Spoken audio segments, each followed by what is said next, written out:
Hello and welcome. Welcome to another edition of Atlas Live. Pardon us while we adjust our camera work here.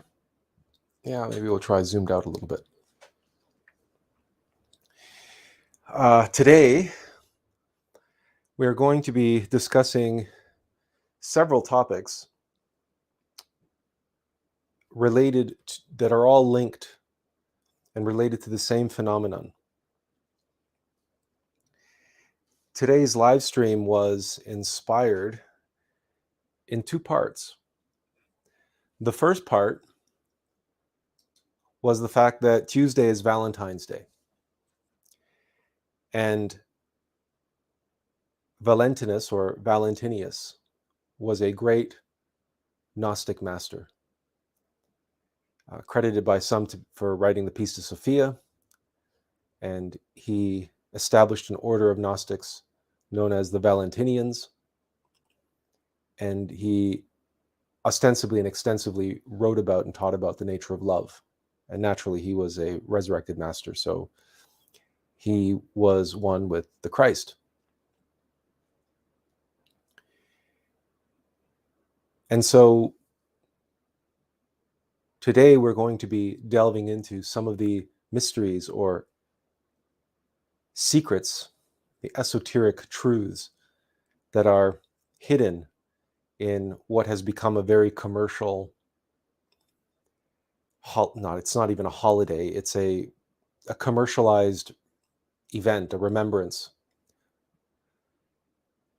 It is St. Valentine's Day, and St. Valentine is recognized by the church, canonized by the church.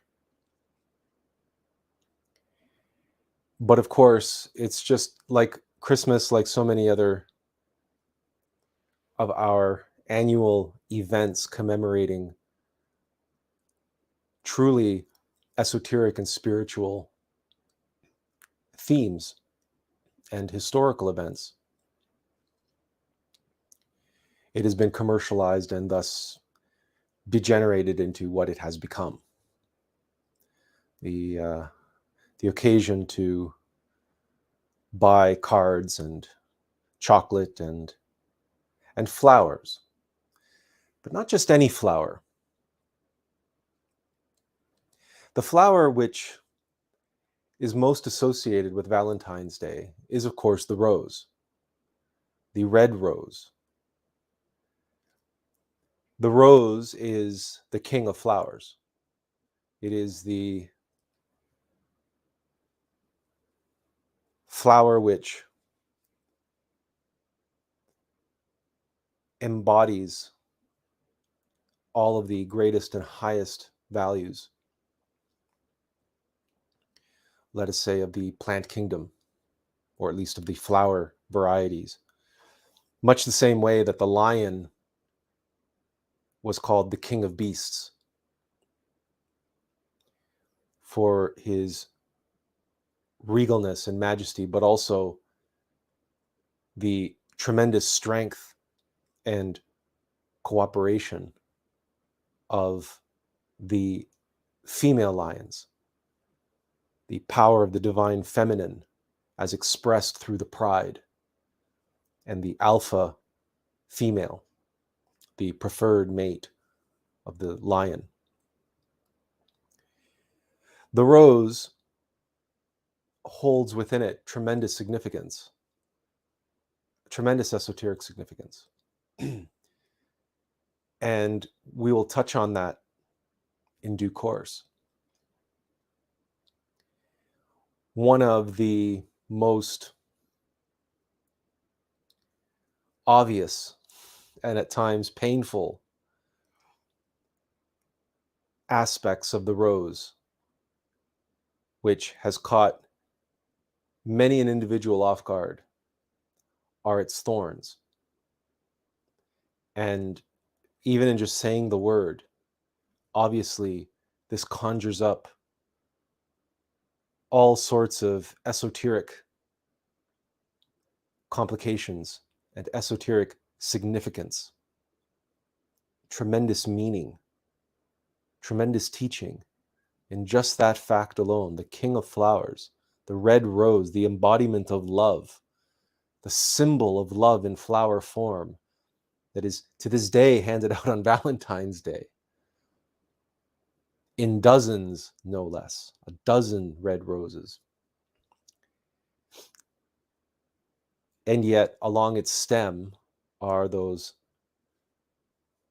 terribly sharp thorns.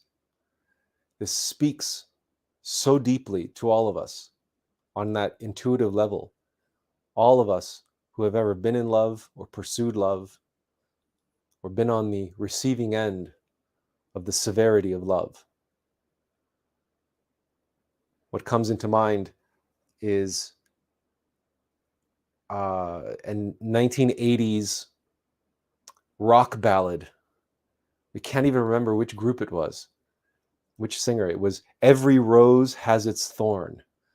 Was it Poison? Was it Bon Jovi? Was it Guns N' Roses? We can't remember. We can't remember who sang the song. But the theme of the song, obviously, the title of the song was Every Rose Has Its Thorn.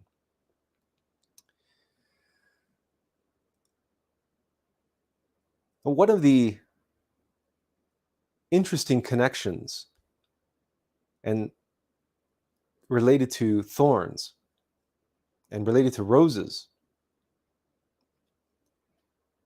is this line from Romeo and Juliet. What's in a name? A rose by any other name doth smell as sweet.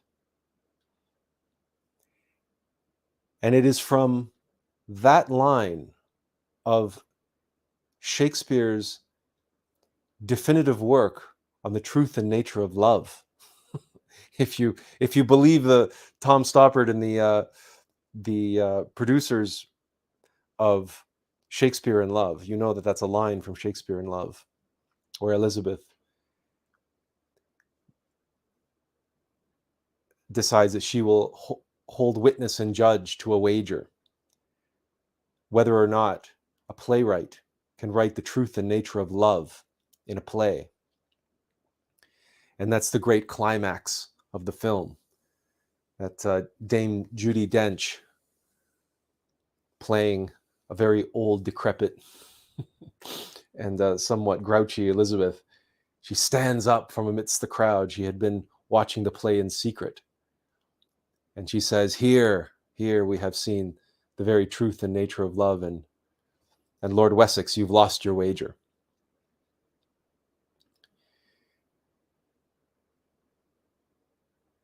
Does a rose by any other name smell as sweet? Well, we'll look into that.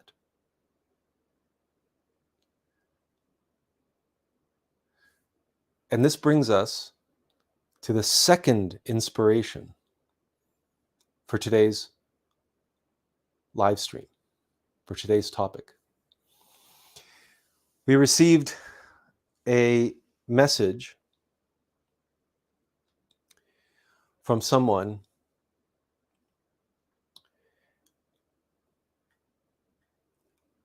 who had an experience whereby he felt the name of his innermost being had been revealed to him.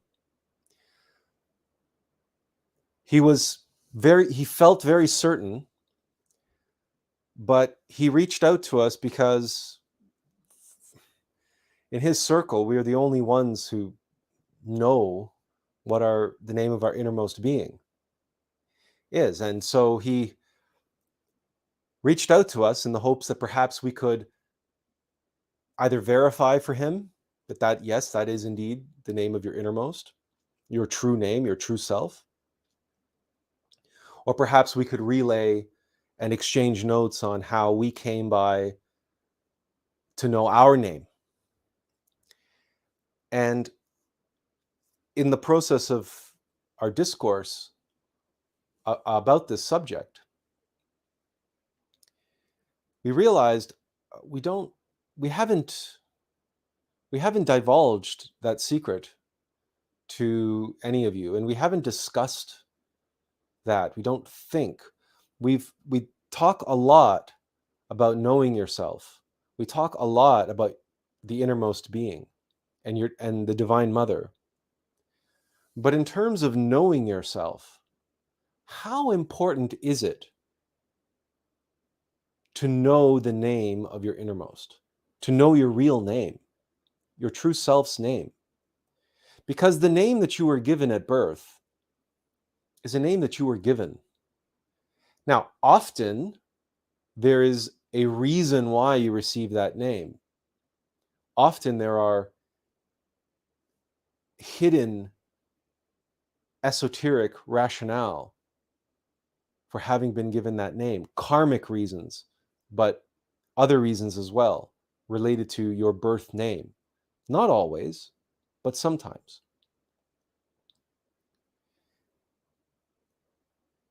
But what about the name of your innermost? And how do you come to know the name of your innermost? Does a rose by any other name smell as sweet? Michael Pollard says, it is written somewhere that Madame Blavatsky defined the higher self as Atma, the inseparable ray of the universe. She got the name Atma from the Buddhist Atman. And that is indeed what the Buddhists call their innermost. That is their Atman. Atman Buddhi is the two upper points of the central trinity of the monad. Atman is the innermost. Buddhi is the consciousness or divine soul. And then we have the causal body, which is the human soul. And those three form the trinity or triunity of the monad, of the true self, the divine vehicle, the divine vessel. But of course, in us, our Atman is just a seed, is just a spark, is just an essence of that, of a ray. And each of us belongs to a ray of the universe, one of the 12 rays of the universe. And each one of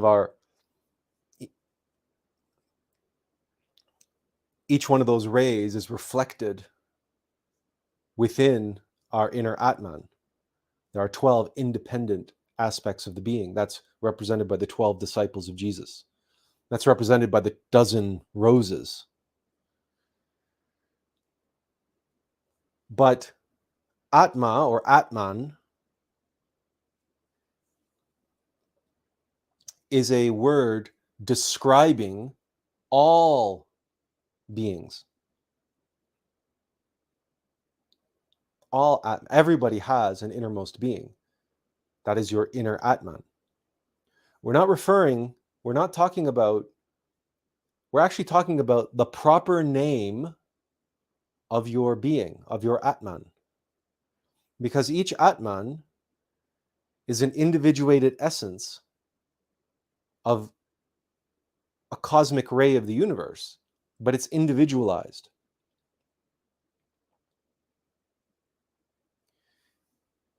Your true self has a name. So, for example, we have the archangels, Michael, Gabriel, Raphael. That's their name. And then there's Jesus Christ. We call him Jesus Christ. Jesus, both Jesus and Christ are titles. Jesus or He Zeus and Christos both refer to the Christ. But the name of Jesus' innermost being was Abbramento. It's Master Abbramento. He descended from the Absolute to reincarnate and live out the cosmic drama and become the avatar of Pisces. That's why his symbol is a fish. Samael Aun Weor, the name of his innermost is Samael, and Aun Weor is an expression of Christ. Aun Weor means of the light. So Samael Aun, of the light, Samael Aun Weor.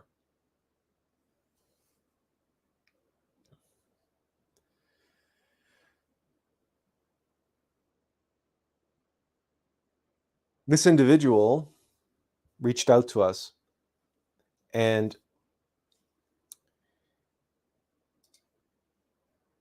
he shared with us.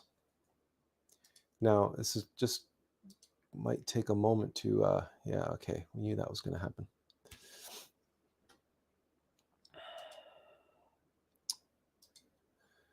There we go. Okay. Let's see if we can share this. There we go. I think we can go like this. No, maybe it's better this way. He stated that he was driving along and he was being followed, or he's following behind a car for the entire duration of a trip. And this car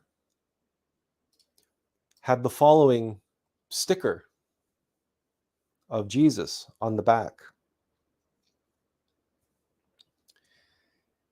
And he said as though this image was peering into his very soul for the entire time that he was driving. He was going somewhere, and for the entire trip, this car was in front of him, and Jesus was looking at him, and it was this image of the light emanating from his heart. And the light was emanating in two rays, in two distinct colors, red and blue in this case. And as you know, those represent infrared and ultraviolet. So the ultraviolet, or the ultra blue light and red light. So the two ends of the spectrum, masculine and feminine, if you will. And serendipitously, this word appeared underneath the sticker. And this word and this confrontation with this image of Christ became burned into his consciousness. And he went home, and later in the evening, he was meditating on it, and he looked into the origins of this word. And of course, Aur is, we have limitless light. The third aspect of the Absolute is the Ein Sof Aur. Aur means limitless light. And the IS is Isis, the divine feminine.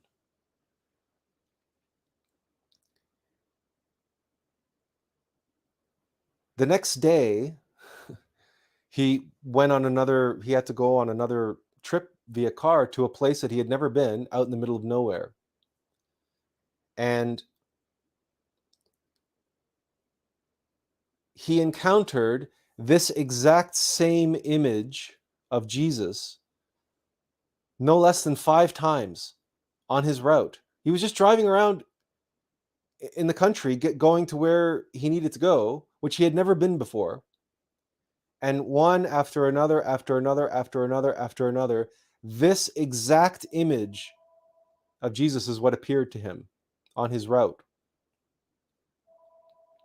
And each and every time he encountered this image, it was like another sign. It was literally a sign, like at the side of the road. And he said it was almost as if Jesus was running for mayor or governor or something, and he had his placards out because it was just there were so many of them. And he said that he spent a fair bit of time in meditation and so on, meditating on all of this, and he really feels that his Divine Mother was giving him a sign and that was trying to impress upon him, at the very least, that this word auris has some significance for him, but a profound significance. And so he reached out to us and he wanted to know, is it possible that that this was the name of his innermost? And after he relayed the story to us, we told him that definitively we cannot say, but we can tell you, we said, we can tell you that this has a profound significance to you in your life. Because our limitless light, is, right? Isis, but the two letters alone, is. Limitless light is, which means to be. We have the masculine, the feminine aspects. Limitless light radiates. What does it radiate into? That which is. Infinite receptivity, infinite beingness. The divine feminine, which is the receptive force, the gravitational force, the force of love. Because it is love, that gravitational force, which draws us together, which draws in, which pulls in.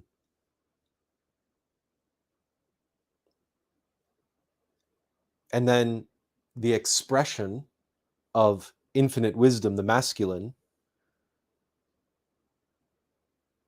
is what is expressed to be received. And this is the interplay of the yin and the yang. Limitless light is expression and reception, affirmation and negation, and the union of affirmation and negation, reconciliation. So we told him that at the bare minimum, this is a reminder from your Divine Mother to be. To be. But if we were to hazard an, let's not call it an educated guess, let's call it a strong hunch. We had a strong feeling that this was a message for him to be auris. That he was being given a sign, he was being given a message to be his being, to be auris. Now, you might say, this is just coincidence, this is just reading into it, this is just interpretation, and it could very well be all that. No question. Everything is within the realm of possibility.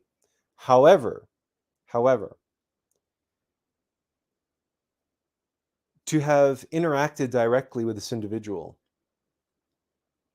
and to have felt into his story and into the symbols and the signs and the way in which he relayed that story, the intensity with which he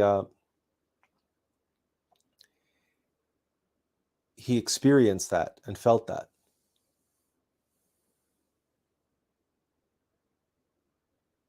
It brought up for us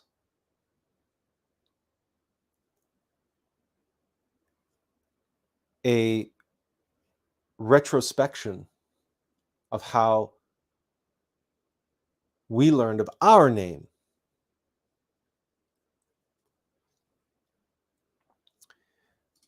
Michael says, no Jesus stickers for me, just a color combo of red and white everywhere. All right. So now this image just happens to be on the slide. Well,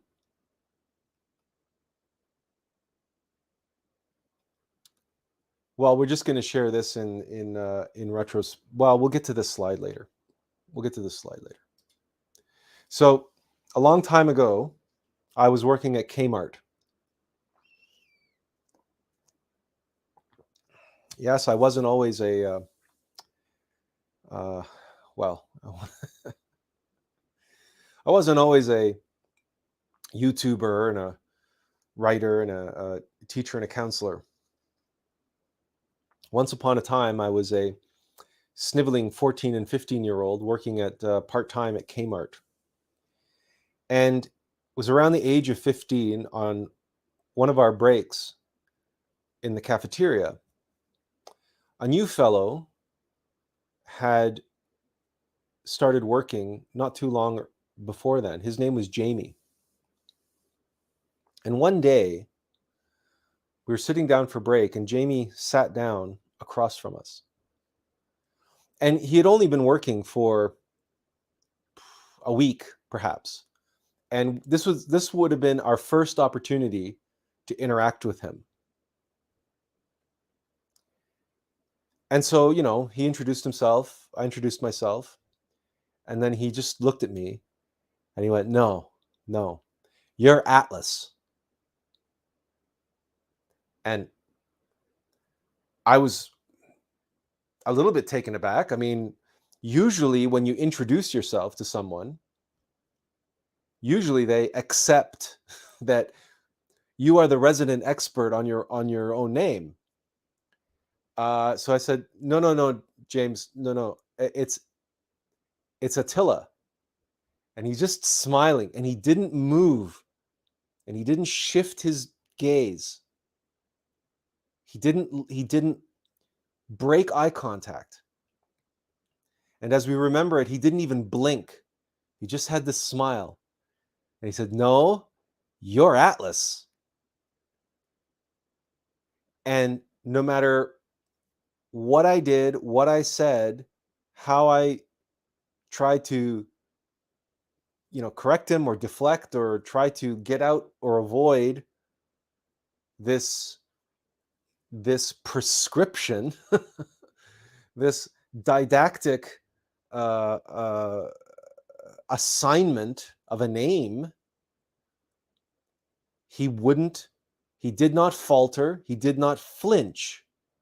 And he didn't say, no, I'm going to call you Atlas, or no, this is going to be your nickname, or no. He just went, no, Youre Atlas. No, Youre Atlas. Youre Atlas. That's all he kept. And eventually it just dawned on me. I suddenly stopped trying to be in control, stopped trying to control the circumstances, stopped trying to control what this fellow who I just met believed or didn't believe. I just was just this overwhelming flow of peace and tranquility came over me, and I was like, and I just accepted it. And the minute I accepted it, it was just like this what washed away from me was this freakish, afraid, needing to be heard, needing to be understood, needing to control people and circumstances and situations. and instead just relaxed into the moment and said, yeah, sure, okay, Jamie, I'm Atlas. And from that moment and then he relaxed and he went, yeah, Atlas. And from that moment forward, for the next, 15, 16, 17, 18, 8 years, something like that, 7 or 8 years that I continued working part-time. That's through the rest of high school and through university. So 6 years, I guess. For the entire time that Jamie worked there, he called me Atlas. There's another interesting connection, and that is my best friend in the world, who I ever had in the world, was named James. And he moved away when I was just in grade 3 or 4. He moved away. But he was my best friend in the world when I was just a little kid. His name was Jamie. And so this wasn't by accident that now this other fellow named Jamie, and James is in some circles believed to be the brother of Jesus. But certainly James has other esoteric significance to the name itself. But from that moment forward, I began to meditate on this circumstance, on this situation. And the more I allowed myself to settle into and feel into this and retrospect on the way in which this person who I had never met before just emphatically asserted, no, you're Atlas. Well, it was a transformative moment in my life.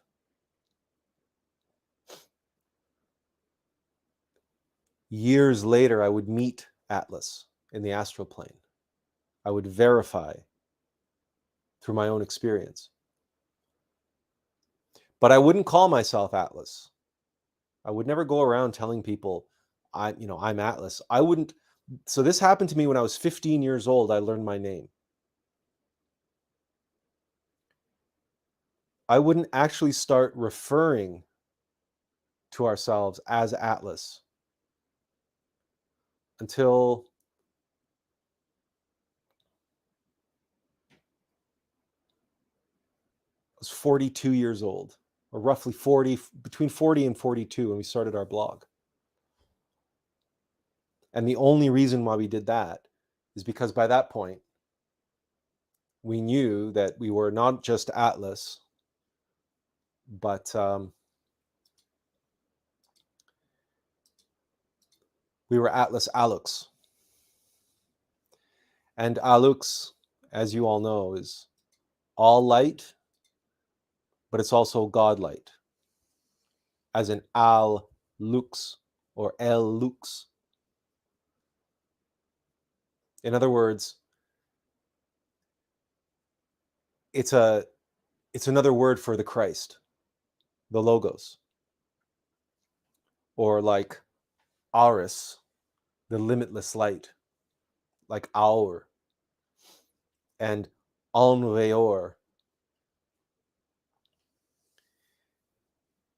Why is this significant? Well, for starters, we wanted to share with you not just our experience, but an experience of someone who reached out to us to relay how important it is to pay attention. The living, breathing Word of God is all around us. and within us. And our Divine Mother orchestrates for us all that we need in our life. All the tests, trials, and ordeals, yes, but also all the signs and symbols, the breadcrumbs on the breadcrumb trail we call serendipity. Those serendipitous events, the synchronicity, the flow state. By following that breadcrumb trail, by paying attention to the signs and symbols and going in the direction of the arrows, how they are leading us forward through and out of the dark wood into the light. Does this mean that all of you are going to be communicated to in such a way, or going to receive such a sign telling you what the name of your innermost is? Not necessarily. But certainly, some of you may, depending on how your journey unfolds. Oh, Michael Pollard asks, what did you say Atlas means? Well, Atlas upholds the pillars of heaven and earth, Jachin and Boaz, or the pillars of Hercules. Atlas, to the Greeks, Atlas holds the earth on his shoulders. But he upholds the pillars of Jachin and Boaz. So in that sense, Atlas is Yesod on the tree of life, which is, again, sexuality. But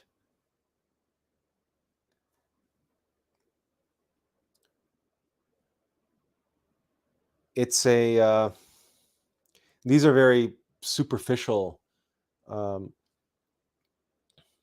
representations. What we can say is that Atlantis was named after Atlas. Atlas was the name of Noah in the time of Lemuria. So in Atlantis, it was Noah who orchestrated the saving of the seeds, the best seeds from Atlantis, which would establish the new golden age for the Aryan race, our race, the fifth root race, after the destruction of Atlantis. Noah, the story of Noah, is that story, the taking of the seeds from the former humanity from Atlantis and planting them and establishing the new golden age. But the individual who established Atlantis, his name was Atlas. And so Atlantis got its name from Atlas, who established it. And that's why to this day, we call maps an atlas. We have the Atlantic Ocean, and we all know about Atlantis. That's all derives from the name Atlas. So there is a lot of significance there, and insofar as our work in our life, the significance in the importance in us knowing our name and knowing that heritage and having that heritage behind our name was very important given the work that we're here to do for this humanity. And we spell Atlas with two T's because of the two pillars. Pillars of Hercules, the pillars of Jachin and Boaz, the pillars of heaven and earth. There are many ways to describe the two pillars.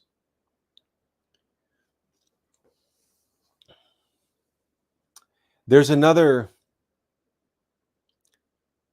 interesting relation, and that is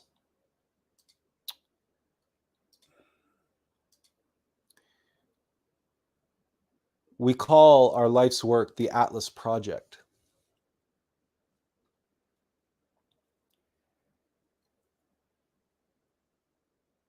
The thing about Atlas and the way we spell it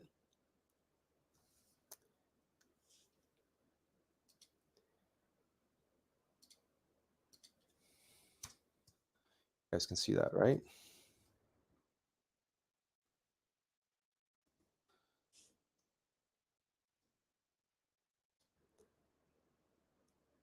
Actually, no.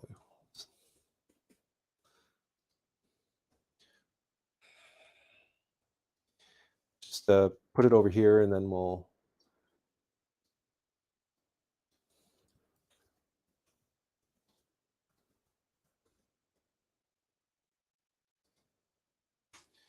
Let's start with this, okay? Attila's project. What happens if I eliminate the I, the ego, and I eliminate the apostrophe? That's attachment, that's ownership, that's control. But literally, an apostrophe attaches the S, right? And the apostrophe denotes ownership. So Attila's project, when you eliminate the I, when you eliminate the ego, and you eliminate attachment and identification, you're left with Atlas project.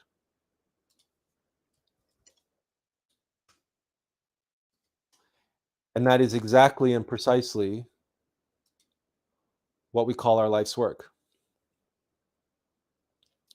So there is profound significance to Atlas on an esoteric basis for us on a personal, individual level.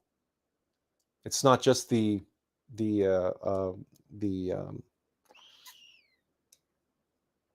mythological Atlas or the historical Atlas. Michael adds, legend has it that Paul the Apostle and Father Joseph were high priests on Atlantis in earlier incarnations, the former also being El Moria, the latter Plato, Roger Bacon, Francis Bacon, Shakespeare, Saint Germain, but who knows? That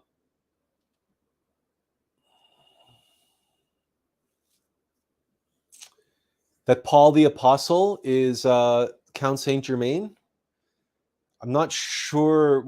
We're familiar with Count Saint Germain, and the Count Saint Germain has been alive for, I believe, somewhere in the ballpark of 6,800 years. So obviously he has been many, many personages, including Francis Bacon, yes. But was he Paul of Tarsus? We're not sure. But then again, who can keep 6,800 lifetimes worth of names? Or sorry, 6,800 years worth of nom de plumes, right? Aliases. Who can keep track of all that?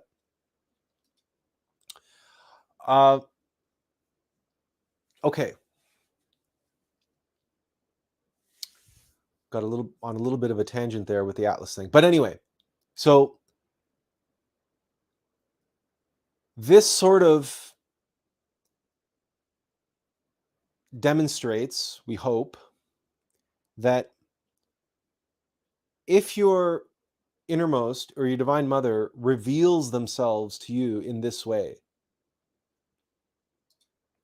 there is likely a reason why, because your true name has some sort of significance or meaning or relates directly to your purpose in life.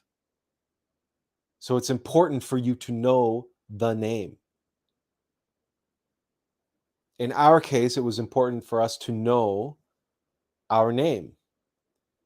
And it was important for us to come to the realization that it's not my project. It's not Attila's project, right? This was important because this is the work. Attila can't do what we came here to do. He just can't. He's incapable of it. But Atlas, this is the work that Atlas came to do. But Atlas can't do it alone either. Atlas needs Alux, all light, Godlight. And that is the realization that anyone and everyone walking the path of the Bodhisattva eventually comes to. This is an essential realization that we make, is that we are here to become living embodiments of the Christ. The Christ who is the rose on the cross. It is Christ, the King of Kings, crowned with a crown of thorns, who hangs on the cross at the intersection of masculine and feminine. At the intersection of masculine and feminine blooms the petals of the red rose. This is the rose of the Rosicrucians, the Rosicrucian order. The rose on the cross is the Christ, the divine androgen, the union of positive and negative, of masculine and feminine.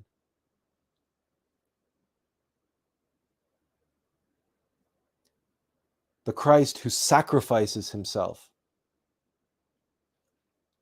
for the sake of humanity. That's all bodhisattva. That's a life of suffering and sacrifice. And that's what the rose represents. That kind of love. That's why it has the thorns.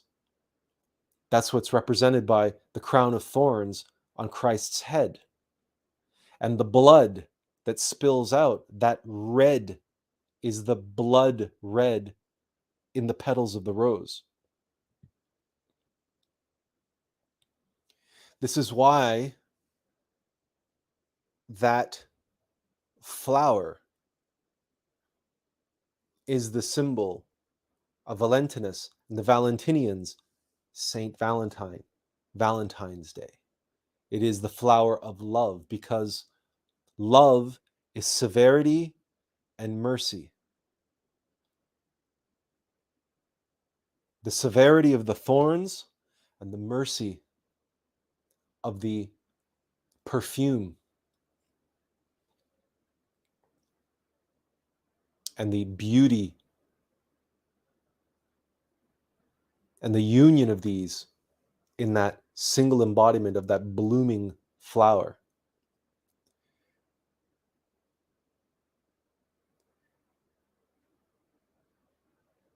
Someone once said, forgiveness, if we equate mercy with forgiveness, forgiveness is the perfume which the rose sheds on the heel which has crushed it.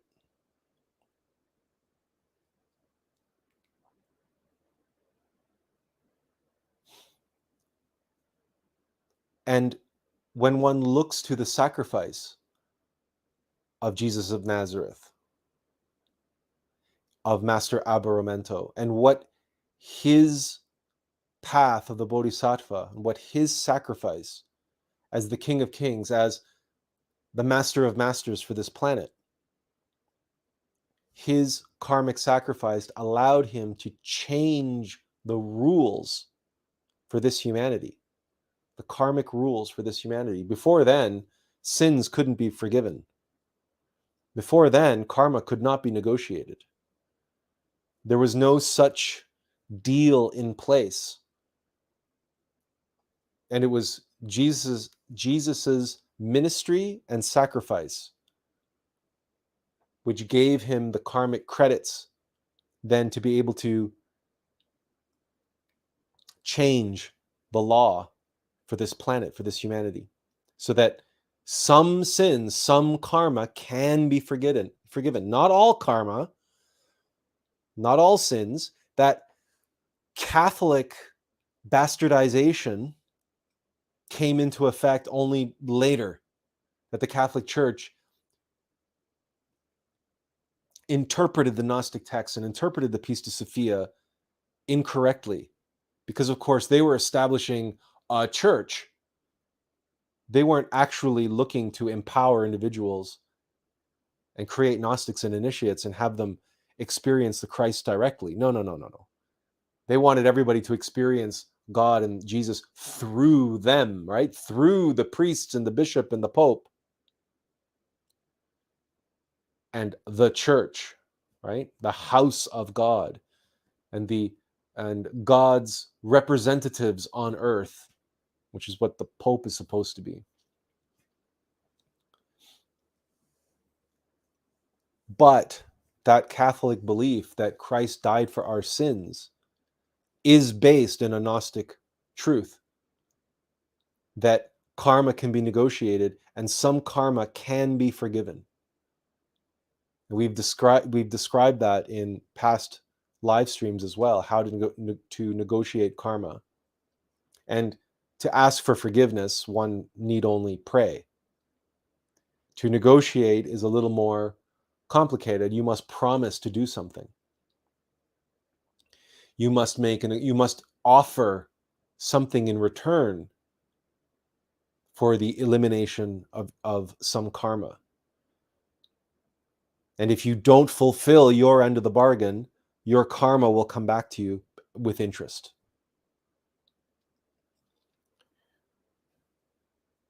But regardless, Christ is the rose on the cross. So that begs the question,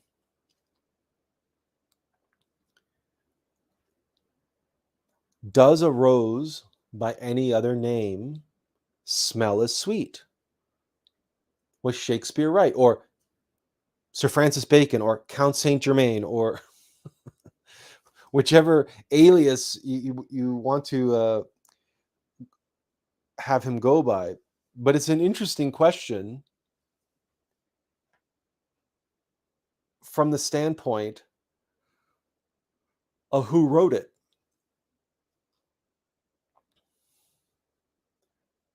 Because from a meta-analysis, the question answers itself, or at least the author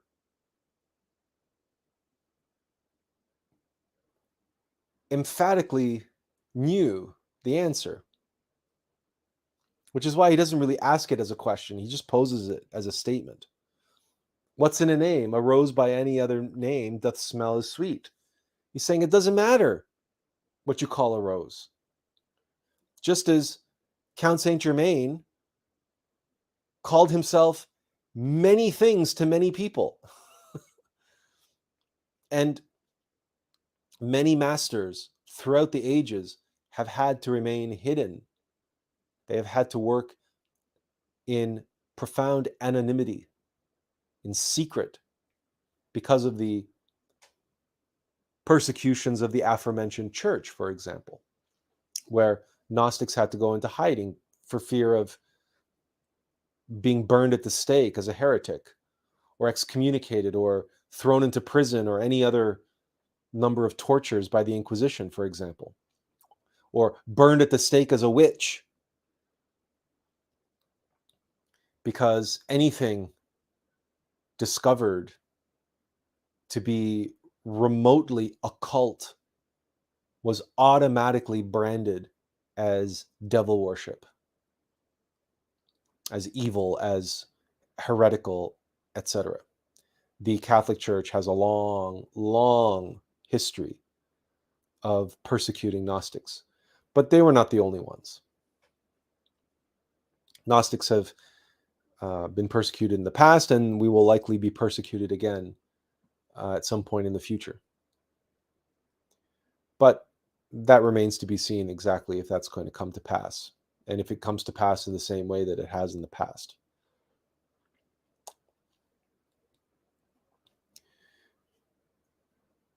When we consider our discussion here on Aris, which is Limitless Light and the Divine Mother, the Divine Masculine and Feminine, and when we consider Allux, all light, Godlight, the Logos, the Christ, These are already two examples, but we can share others, right? There's Avalokiteshvara in Buddhism, Chenrezig in Tibetan Buddhism. These are the names of Christ, of the Christ. Avalokiteshvara and Chenrezig in Tibetan Buddhism. But in Hinduism, Christ was Krishna. To the Mayans, he was Quetzalcoatl, the winged serpent. But in other times, other parts of the world, he was Zeus Jupiter to the Greeks and the Romans. Zeus Jupiter. In fact, Jesus is Hey Zeus. Hey Zeus. In Hungarian, we pronounce Jesus Jesus. It's very similar to Zeus, right? To the Norsemen, the Christ was Odin and Woden. To the ancient Chinese, he was Fuji, Mithras, Zoroaster. It just goes on and on. There's the omnipresent ray of Okidanok. And then there is Keter Hokmah and Binah, the upper trinity of the tree of life. All of these words, all of these names represent the same universal cosmic force, the divine androgen, the fire of fires, and the light of lights of the cosmic Christ. That which Jesus is pointing to here, all light and Godlight, that's emanating from his heart, that's emanating as the two pillars of the tree of life, and as in the omnipresent ray of Okidanok, the ray of creation. But that emanates from his heart in the way that it emanates from the heart of every star and every sun in the universe.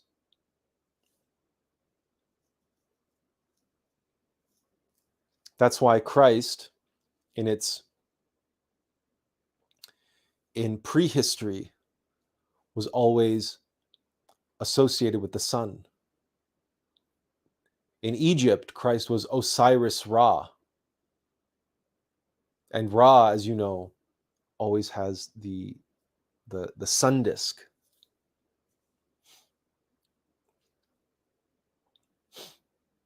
At the heart of every sun and every star emanates the fire of fire and the light of lights, and one need only meditate on this fact.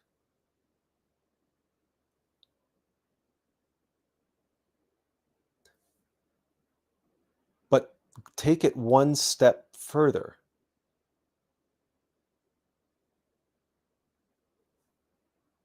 And you realize that the fire of fire and the light of lights is in your own heart. True, it's just a spark. It's just an essence of that light right now. It needs to be nurtured. It's born under the star, but it needs gifts. It needs the gifts of a wise man. 3 wise men, actually. The mind, the heart, and the body. Those are the 3 wise gifts, or the three gifts of a wise man, the 3 wise gifts, the 3 wise men, the heart, the mind, and the body. These are the gifts that are brought to the newborn Christ, who is born amongst the animal egos. because Christ is born in a manger via immaculate conception. That is, via white tantra, sexual alchemy between the husband and the wife, the priestess husband, the priest husband and the priestess wife in the alchemical chamber, performing white tantra, preserving the enseminis, preserving the seed. So uniting in copulation, but abstaining from orgasm and transmuting the sexual force. So the fires of Divine Mother Kundalini rise, awaken and rise up the spinal column, illuminating all of the chakras until eventually they unite with her husband, the Holy Spirit, in the crown chakra, and that's the tongues of flames atop the apostles' heads. The Pentecostal fire of perfect union of divine masculine and divine feminine. So the fires of the divine feminine unite with the fires of divine masculine in immaculate conception, meaning clean, without blemish. And together, divine feminine and divine masculine fires unite to give rise to the fire of fires and the light of lights and the being of beings of the cosmic Christ. All light, Godlight, Allux, Krishna, Zeus, Mithras, Quetzalcoatl. It doesn't matter what you call it. You call it the force. It doesn't matter, because Christ is just a force in the universe.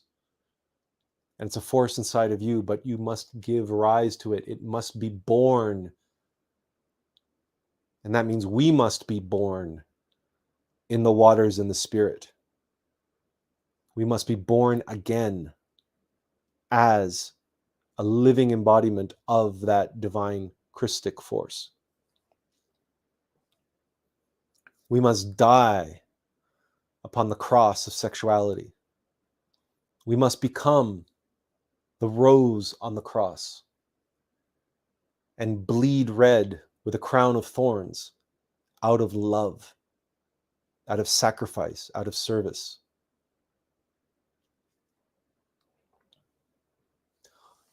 All of this, all of these symbols, you see, they all merge, they all blend together.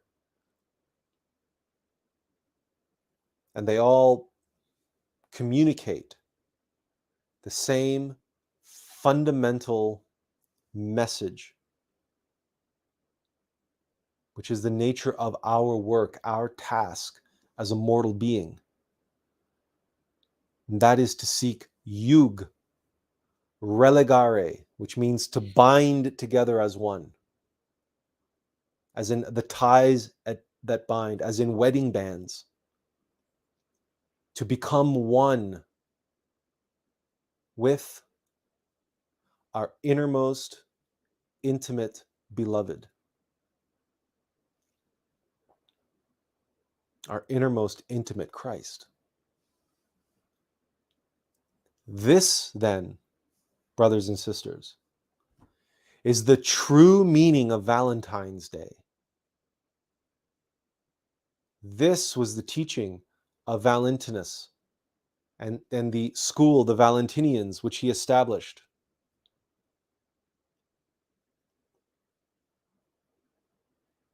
This is what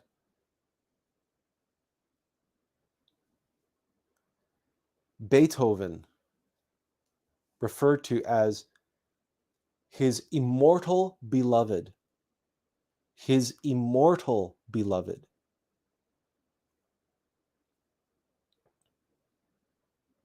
This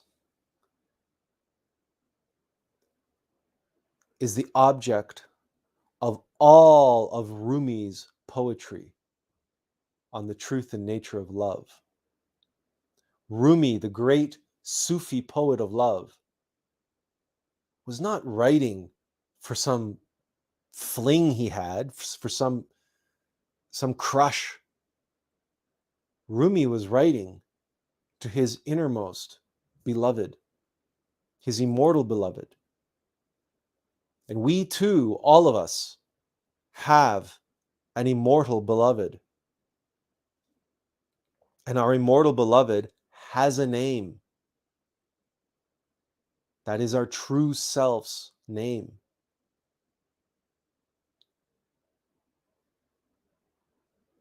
And as an essence, a spark, a seed of a ray of Christ, our immortal beloved seeks union with the Logos, with its immortal beloved, which is all lux. Al lux.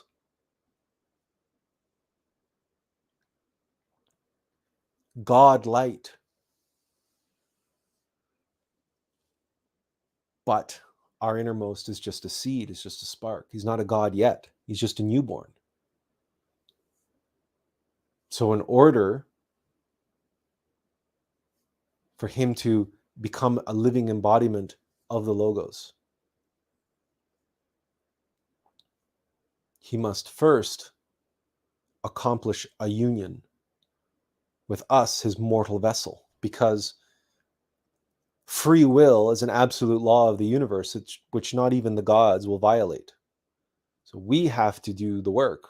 We have to do our part. We have to be willing participants. And we have the free will to be or not to be. That is the question. And if we choose to be, like our friend whose the clear message related to, right, our is, limitless light is, the radiation of light must be received by that which is.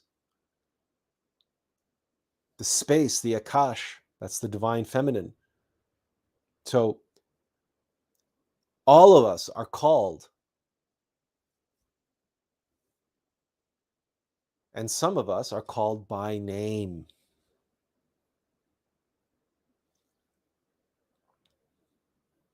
And being able to put a name to our innermost, it changes things. Because we no longer are able to think in the abstract, generalized way.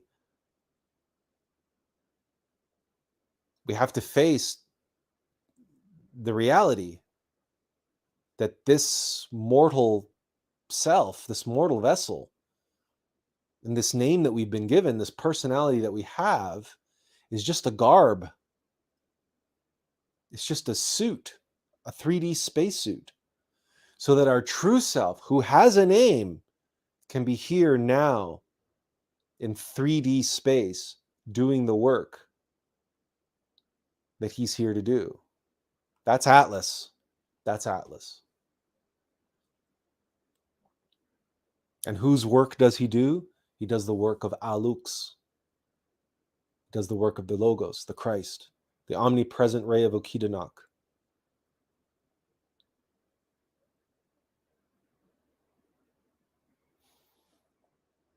But to know that, first a name, but then, it's like once you learn that name and you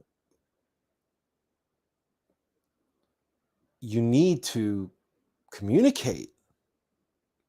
You need to hear from them. You need to speak to them. You need to know them. It's like it's this higher self inside that has a name. So who is that? I need to know that because that's me. That's my true self. But you can only get so far, right? With making phone calls, through intuition and prayer, and receiving instruction and asking for guidance and so on and so forth. eventually you want to put a face to that name. And that's where visualization and imagination, be it in meditation or even a more profound experience of projecting into the astral plane. That's why we say, if you do travel in the astral plane, if you are given an experience of lucid dreaming or astral projection, the first thing you should do is not fly around like Superman or go spy on your girlfriend or or all the other neat and cool things people say you can do when you astral project. No, the first thing you should do is ask to see your innermost being.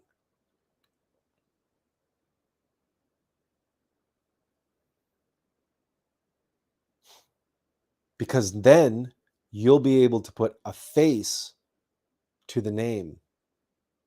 And then your journey, your perspective on reality, again, takes a completely different direction, a jump to a whole new level, because now you've put a face to the name of your innermost, if you've been granted that name. And if you do meet your innermost in the astral plane, you can ask him for his name, or you can ask him to verify for us your name. You can also ask to see your Divine Mother.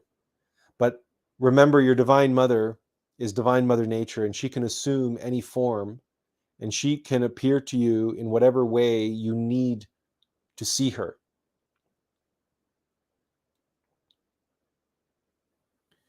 But that's another, if you are given multiple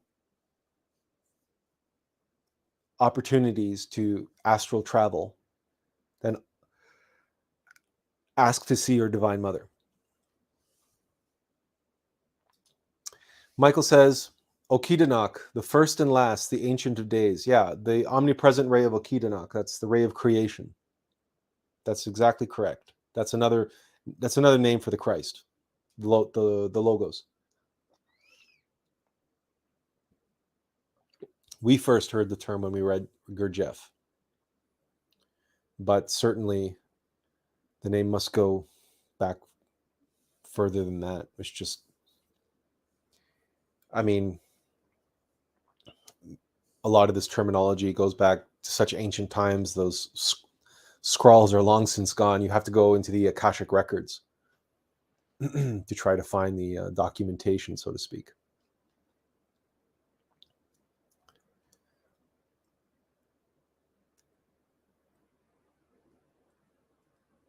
So we as individuals who are here on the path, right? I'm trying to connect with my innermost being. Okay, I've heard what this guy's been going on about, and yeah, the rose on the cross, and every rose has its thorn, and bloody this, and sacrifice that, and painful this, and all the rest of it, right? And Valentine's Day is really about making a connection, the ties that bind, becoming married, if you will, and serving our true self, our innermost beloved, our immortal beloved. Okay, well then how do we do that? Well, this is where the love of father to son, that is to mortal to the being, the love towards our immortal beloved, is mirrored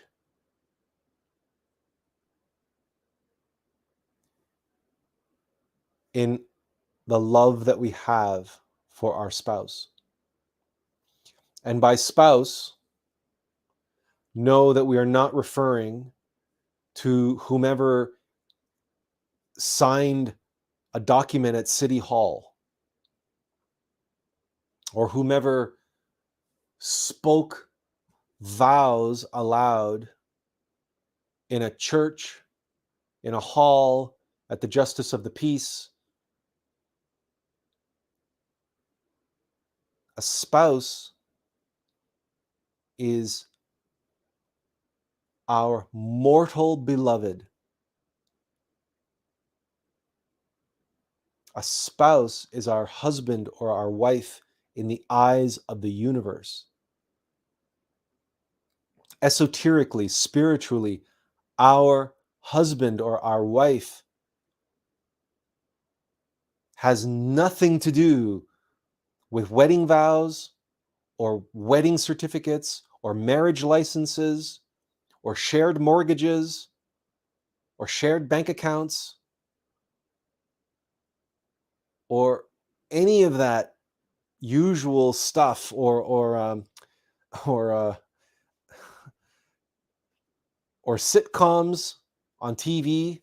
That's not what marriage is. That's not what marriage is. Marriage is the union, the sexual union between man and woman.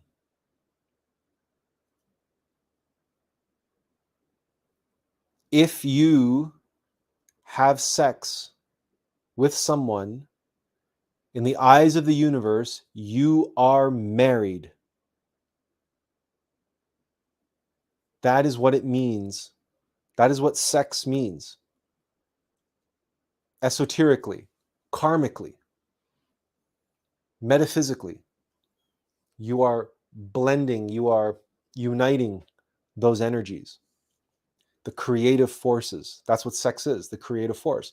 That Okidanak, which Michael mentioned here, that ray of Okidanak separates into masculine and feminine. Why? So that they can reunite and become one, the divine androgen, and create. Because in order to create, the divine androgen, the Christ, the Okidanak, separates into two so that it can know itself better. And in coming together and knowing itself better, it can create experience and create experiential knowledge of itself in its different forms, in its different manifestations, in its infinite expressions and manifestations.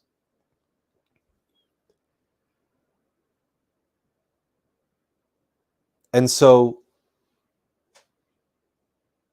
we can unite with someone sexually in an animalistic way, in a hedonistic way, in the way that is shown on the internet and the way that is written about in countless New Age books purporting to be teaching Tantra and spiritual sexuality, all of which are promoting the orgasm and multiple orgasms, and some are promoting multiple partners and polyamory and sex cults like the one that was established by Osho down in the United States, or Bikram, the guy behind Bikram Hot Yoga, and all of the affairs that he had, or worse, like Hugh Hefner and his Playboy mansion, and a legacy of abuse of women and even children in a temple of black tantra, a temple of black magic, of pure evil, of exploitation, and exploitation of the divine mother, the divine feminine force, because that is the creative force of sex. So we have that choice, we have that option to go down that road, to be like an animal and create like animals do, and create another intellectual animal. Or we can treat our priestess wife as a living embodiment of the goddess, as a living embodiment of Isis, as a perfect expression in human form of the divine creative force, of the receptive force.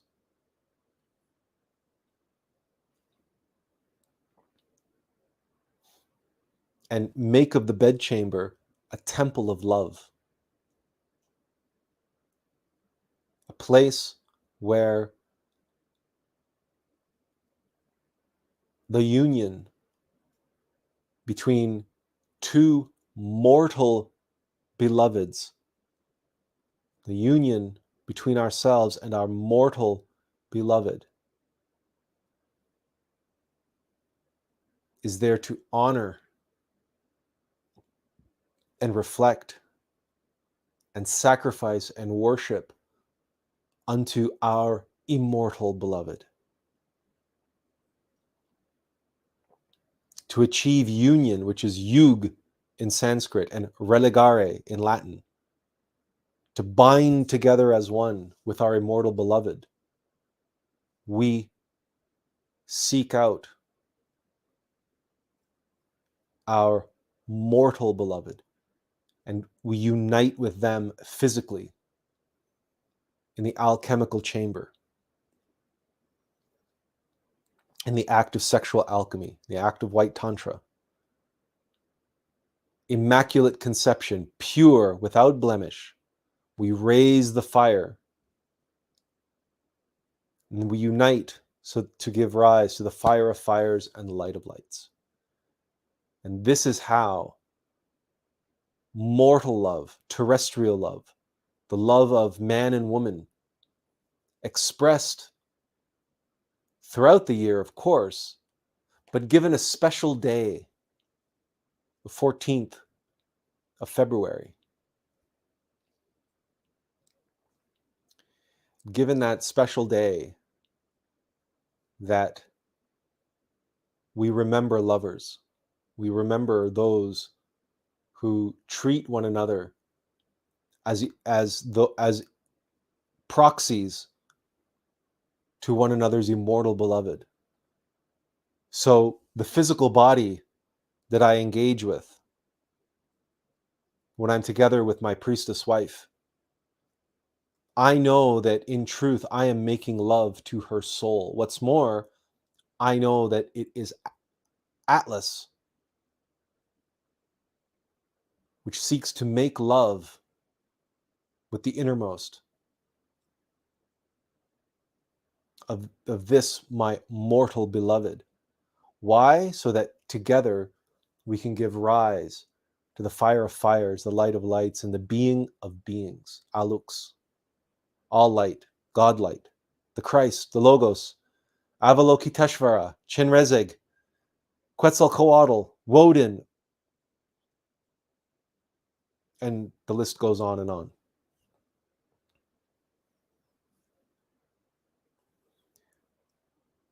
So, what's in a name? A rose by any other name doth smell as sweet. Yes, because the rose on the cross is the Christ. And there are many names, and we all have a name.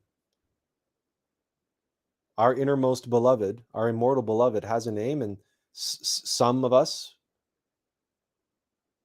may have that name revealed to us in due course. Some of us may have to wait until we can project into the astral plane and ask for the name directly when we are face to face with our Divine Mother, or when we are face to face with our innermost being.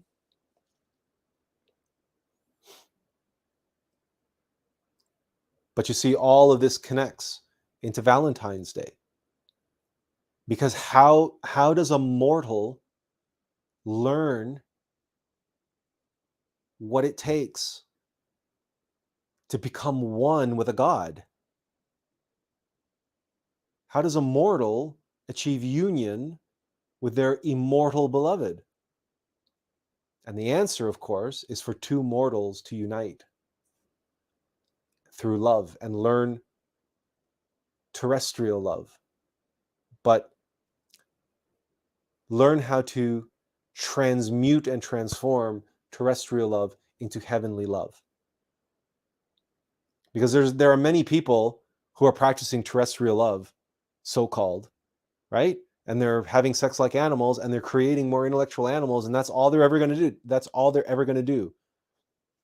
Because they're not learning, they're only having sex. They're just fornicating. They have not learned, they have not acquired the keys, and they do not practice. They do not make of their lovemaking, true lovemaking, metaphysical lovemaking, the creation of love. And Christ is love.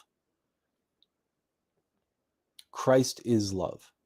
The severity and the mercy of the rose, the thorns and the perfume, and the blood-red sacrifice.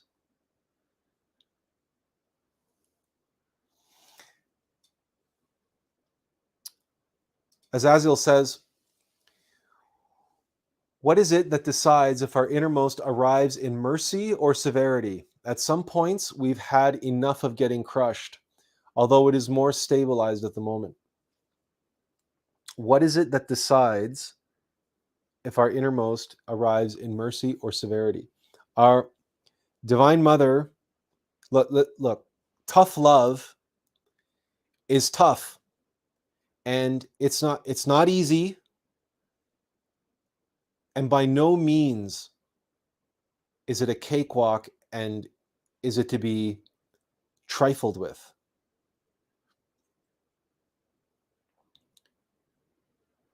Do we have the faith in our Divine Mother that she knows what it is that we need? And if we keep getting beaten over and over and over with the same rod, could it be that we're not learning our lesson?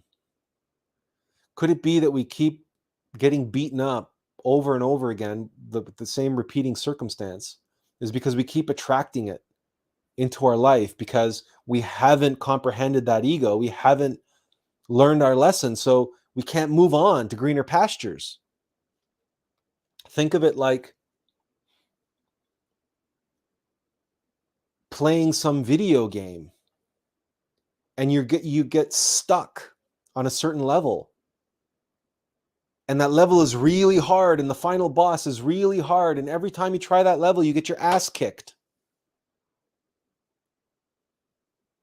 And you might be tempted to blame the game, but the fact of the matter is that the game is designed that you can't progress past that point until you figure out what you're missing. And usually it's something simple. It's some kind of a pattern that you need to learn or unlearn. There's something that you're doing, you're just doing it wrong.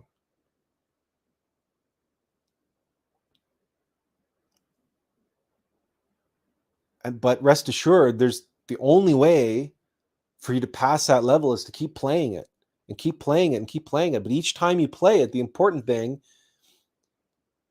is to do something different. To do something different in yourself, to observe yourself. What am I doing? What am I thinking? How am I feeling?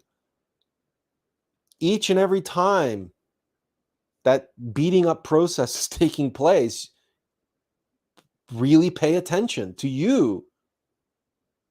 Because that beating up, that beating that you're taking is for your benefit.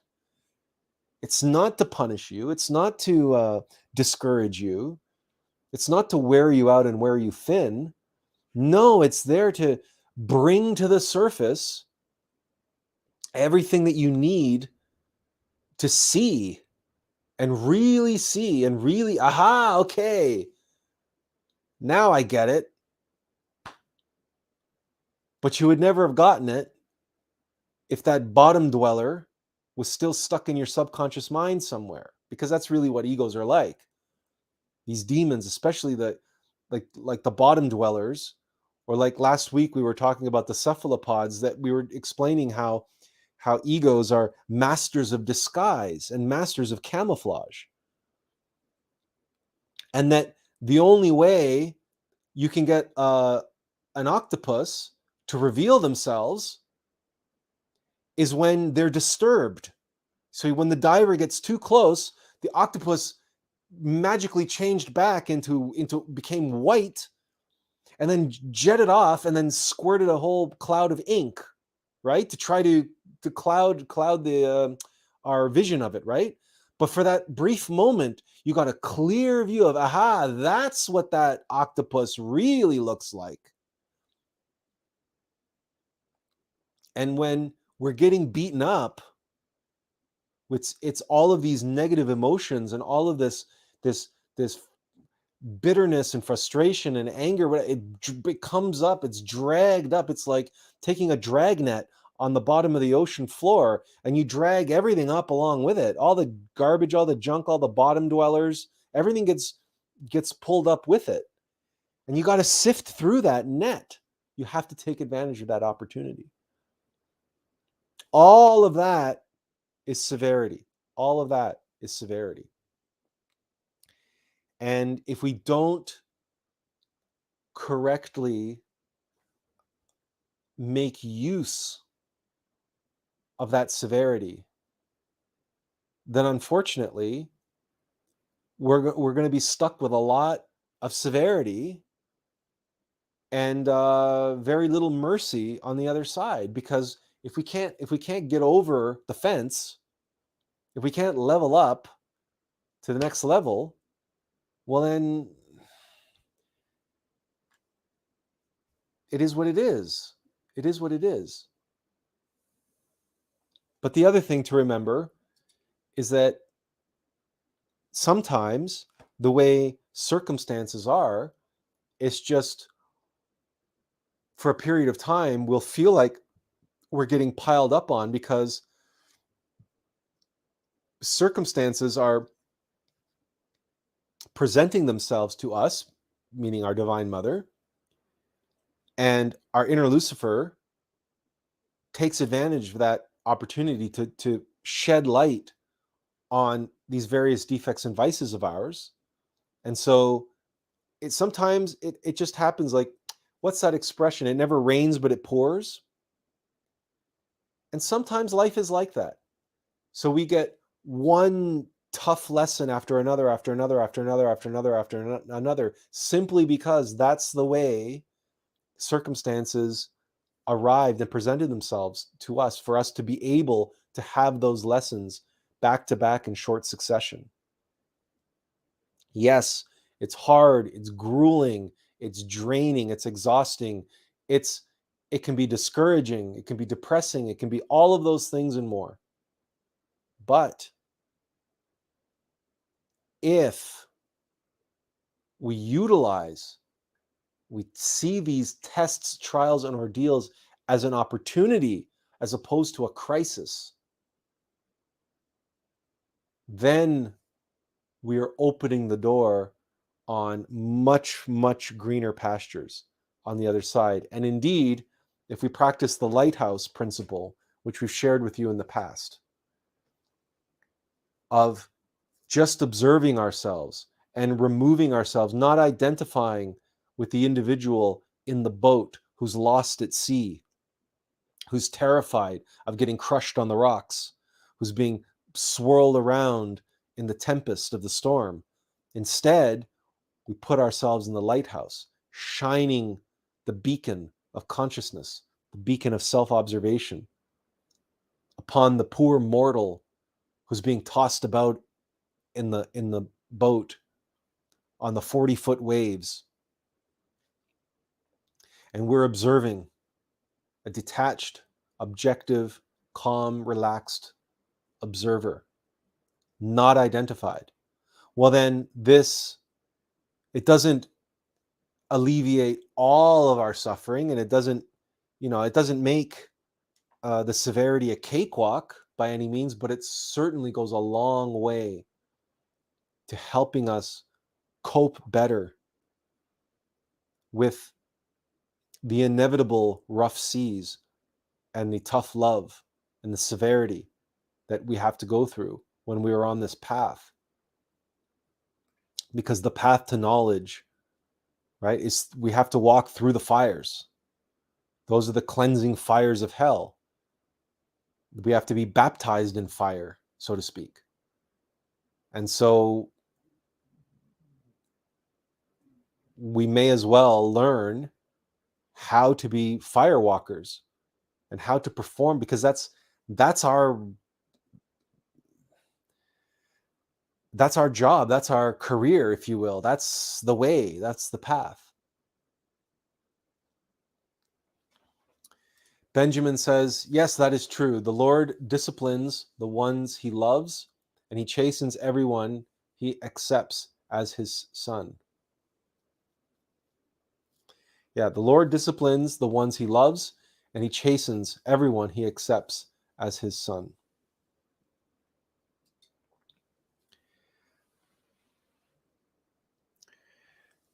So, Valentine's Day. If you are so lucky and so blessed as to have a significant other, then we encourage you to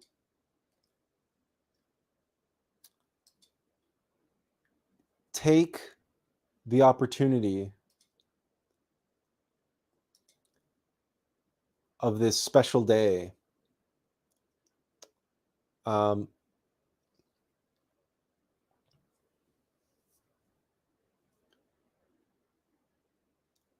take the opportunity of this special day to see your mortal beloved and to make a shift in your perspective of what Valentine's Day is really about. And if Valentine's Day is really about your immortal beloved and ties that bind, yug relegare, to bind together as one,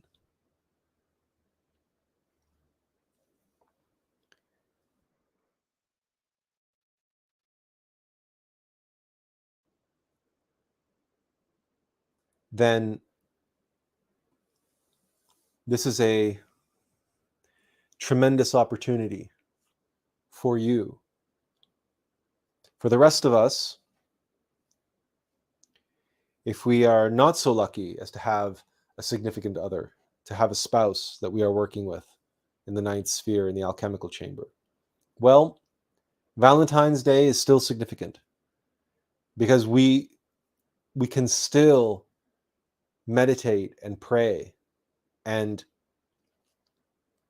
assume an earnest posture in our hearts, in our minds, of longing for that oneness, for that union with our innermost. If you are able to project into the astral plane, then project into the astral plane on Valentine's Day. And ask to see your Divine Mother and bring her a dozen red roses.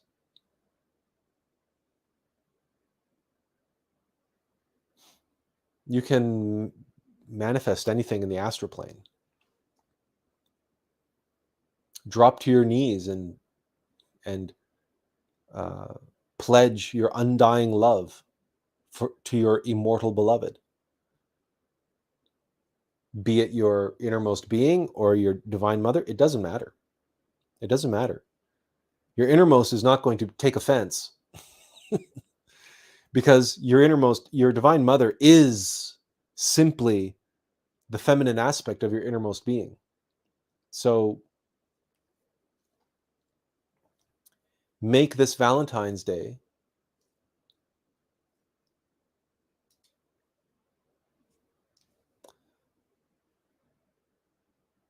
about your immortal beloved. And if you have a mortal beloved, then include your mortal beloved in that sublime and supreme sacrament of love.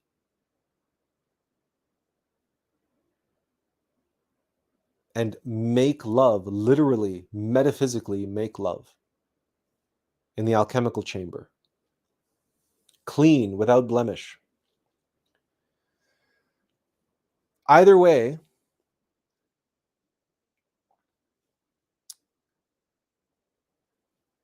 there are also countless things that you could be reading or listening to in part of your practice for Valentine's Day. And one of our favorite lectures by Samael Aun Weor on love. This is on the Glorian website.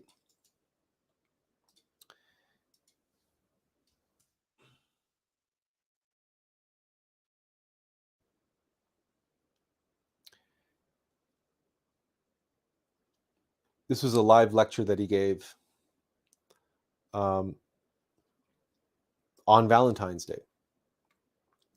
And it begins, "Distinguished ladies and gentlemen, tonight I am going to speak emphatically about that which is called love. We have chosen to discuss this theme on the day of Saint Valentine, the patron of love.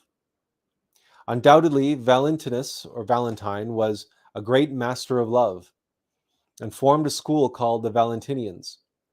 They were dedicated to the study of Christic esotericism in all its aspects. And because of this, we will address you in a precise form to speak about the miracle of love." Now pay close attention to this. The patron of love established a school that was dedicated to the study of Christic esotericism. So what we were saying earlier about a rose by any other name, right? This is a Saint Valentine.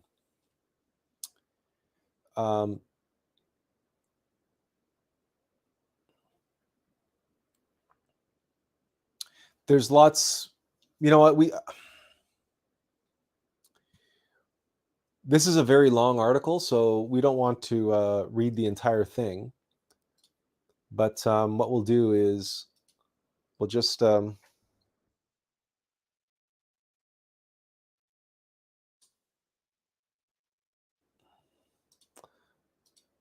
there's more. It's more than that. Valentinians.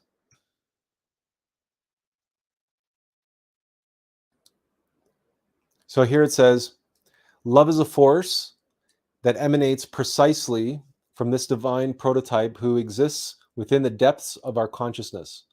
Love is a type of energy capable of performing truly marvelous prodigies. Valentine and the Valentinians had their school, which was a Gnostic school, where the mysteries of sex were studied, where they analyzed them carefully. They knew the Lemurian secret of sublimating the creative energy and achieved the development of certain psychic possibilities that are latent in the race. It has been stated that Valentine was a grand illuminate, a great master in the most complete sense of the word. Love in itself is something divine. Look at the swan. The Kalahamsa swan is the symbol of love that flies above the waters of the lake of life. A pair of swans upon a lake, how beautiful they are. When one of the pair dies, the other succumbs to sadness. This is because love is fed with love." In the past, we've mentioned that Hamsa is the word for swan in ancient Hebrew, and we believe also Sanskrit.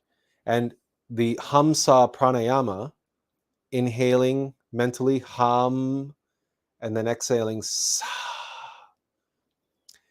and the energy follows up the spinal column around the top of the head, around the third eye, and into the heart. And if you look at that shape, the shape of the spinal column, and then around the forehead to the third eye and into the heart, that looks like the neck of a swan. And when a pair of swans come together, their necks, they put their third eyes together with one another, the two swans, their necks, they form a heart. None of this is coincidental. None of this is by accident. And in the realm of birds, at least, swans represent that perfect matrimony. These two mortal beloveds, when they come together, they form the heart. The heart becomes one and formed only when they're together. And that's why, and they mate for life. And if one dies, the other one will die. Well, the other one will die. It doesn't seek out a new mate. And we have the Hamsa pranayama, and it's related to the heart.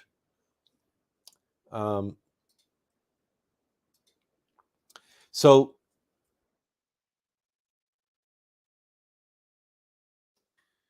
we were going to try to see if we can. Yeah, there we go. Let's see if we can. There we go. Here. Right? Here's a pair of swans.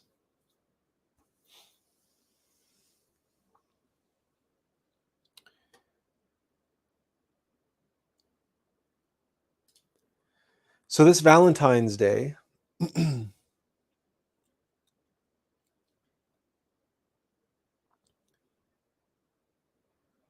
expand your understanding and your sense of your appreciation of love and the union of lovers. And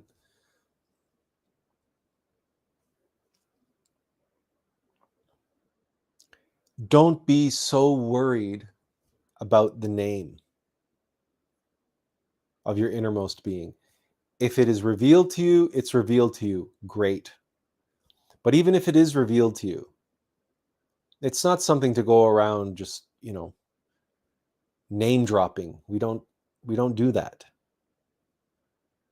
It was revealed to you for a reason, and that reason is so that you could know yourself better, so that you could put a name to the face of your own innermost, so that you can achieve union, oneness with your immortal beloved, because that's the name of your innermost Atman, your spark, your seed, the Buddhata, which is the embryo of your innermost intimate Christ. Here on the screen, we have Shakyamuni and Yashodhara. That is the wife of Buddha Shakyamuni. We know that Jesus's wife was Mary Magdalene. And of course, Joseph's wife was Mary, the mother of Jesus. This article, we really do encourage you to read. The link is on the screen. The link is also in the chat. However, you can also simply Google glorian.org love. And this is the first article to come up.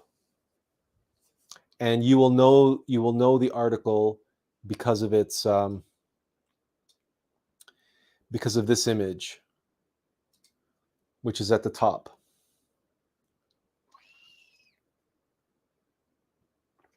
So you'll know you're on the right page. It's under Home, Learn, Courses and Lectures, Lectures by Samael Aun Weor, and Love. And it has the two lovers all dressed in blue.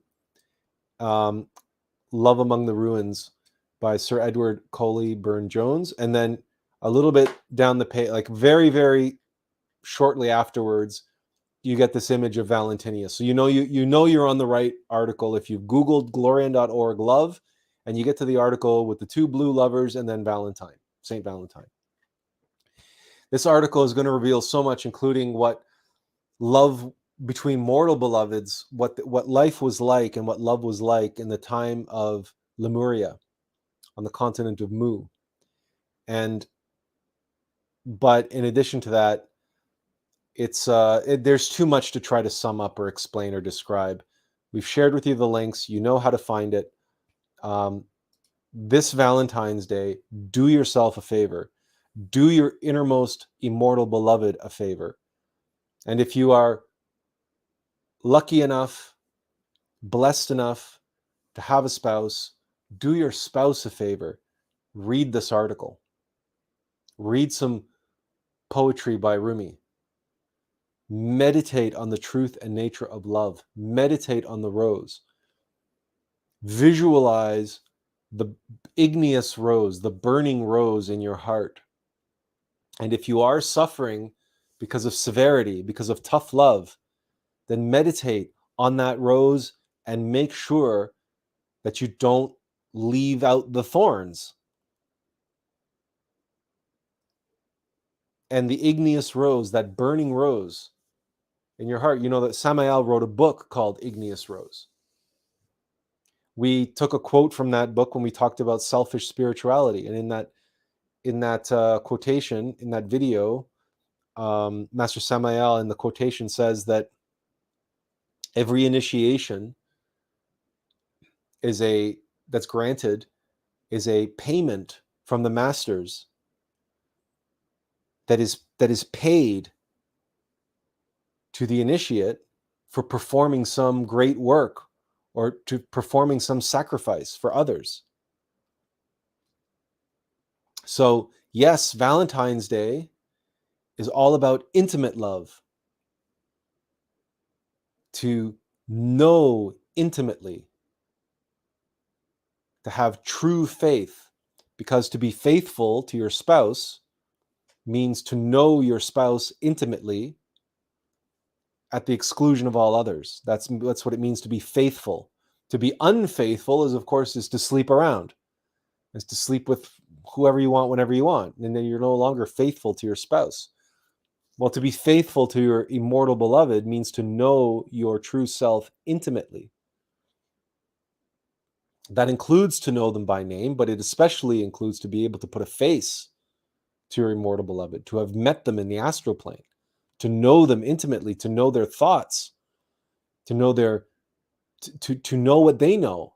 And that means expanding our consciousness. That means eliminating our egos, meditation, but it's also service and sacrifice, and allowing and surrendering to our innermost being, to serving them. And that's that quotation in the Selfish Spirituality video that we made focuses on this, is that serving others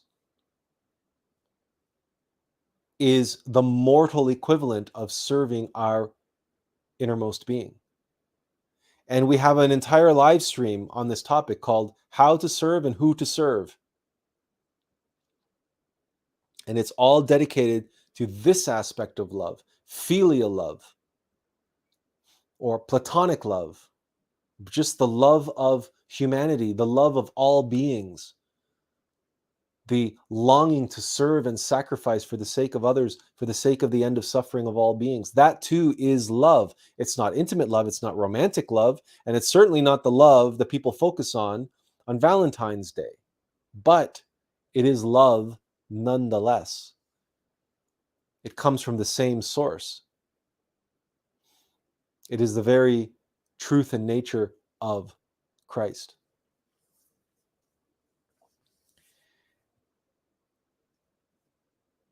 And so,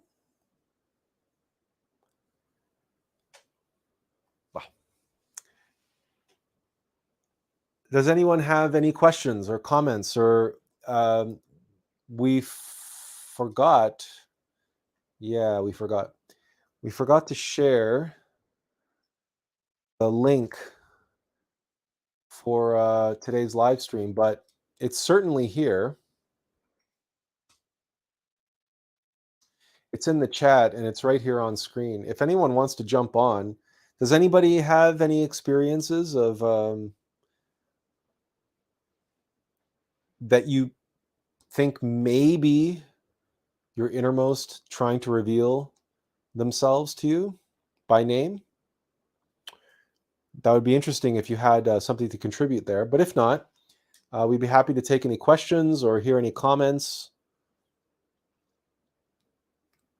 Or you might have, if you have any questions related to sexual alchemy, white tantra. Mugaboo says, yes, Would you like to elaborate, sir? Would you like to expand?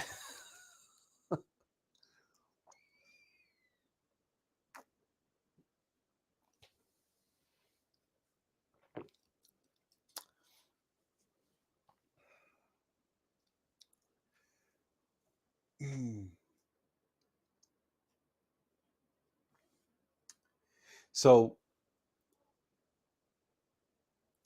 again, just to reiterate, okay, in 2016, Magabu says, I fasted for 38 days and nights. Wow, I was a brand new man, probably one of the best decisions I ever made. So nearly 40 days and 40 nights. Wow, there you go. As Azil says, we do, but it's quite extensive, and there are more opportunities. Oh, okay. I mean, if you don't feel like sharing now, there's no pressure.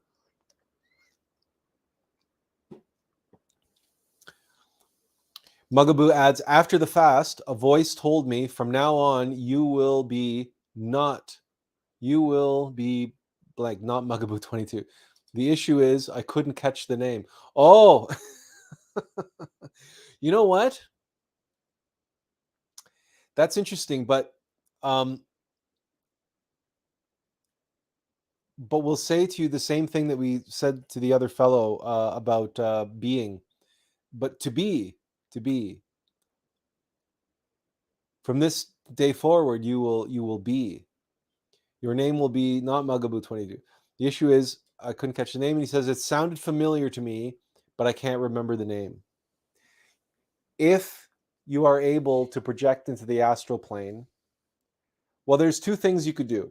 You could try to practice dream yoga and try to astral project and ask to see your innermost being and ask him to reveal the name to you. Or you can meditate. You can meditate and ask to be given the name again because you didn't catch it the first time. Maybe you'll hear it, maybe you won't. But again, remember, a rose by any other name, the smell is sweet.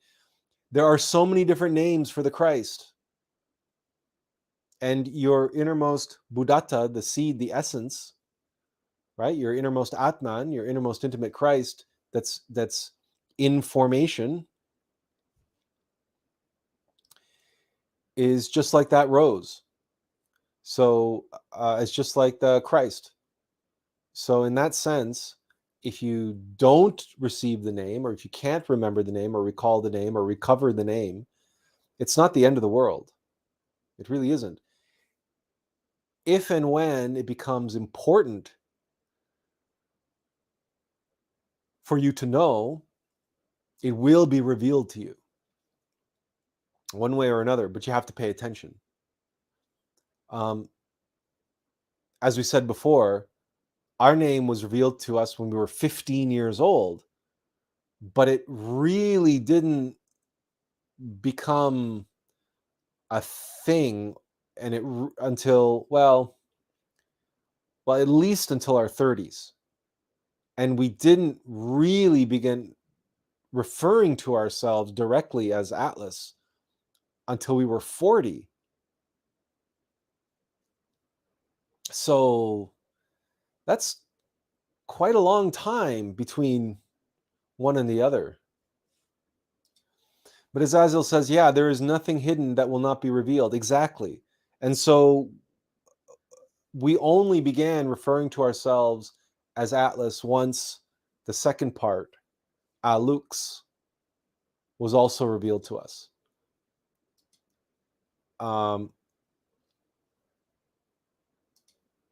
Until this point, until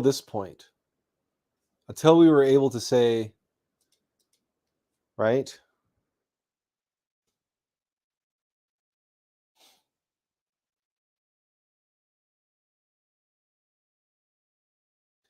This is what it wasn't until this picture was crystal clear that we went public, as it were. And we were 42 years old, 40 years old, 42 years old. And we only began referring to ourselves as Atlas Alex the second or third.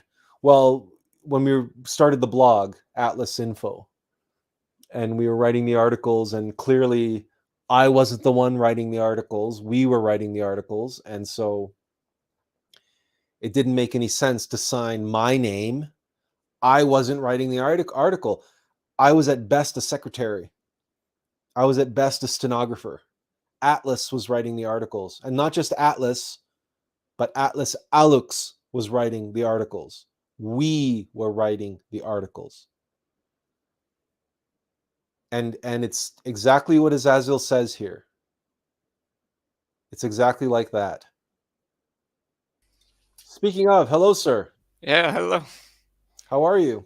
Yeah, I'm okay. Yeah. You say, Azazel said, yeah, there is nothing hidden that will not be revealed, and poof, now he reveals himself. Yeah. Well, I couldn't like think magic. of any better situation basically to just appear. But you see, here's the thing. It's exactly as you said. There is nothing hidden that will not be revealed, but timing is everything, right? Information is on a need to know basis. Yeah. I only began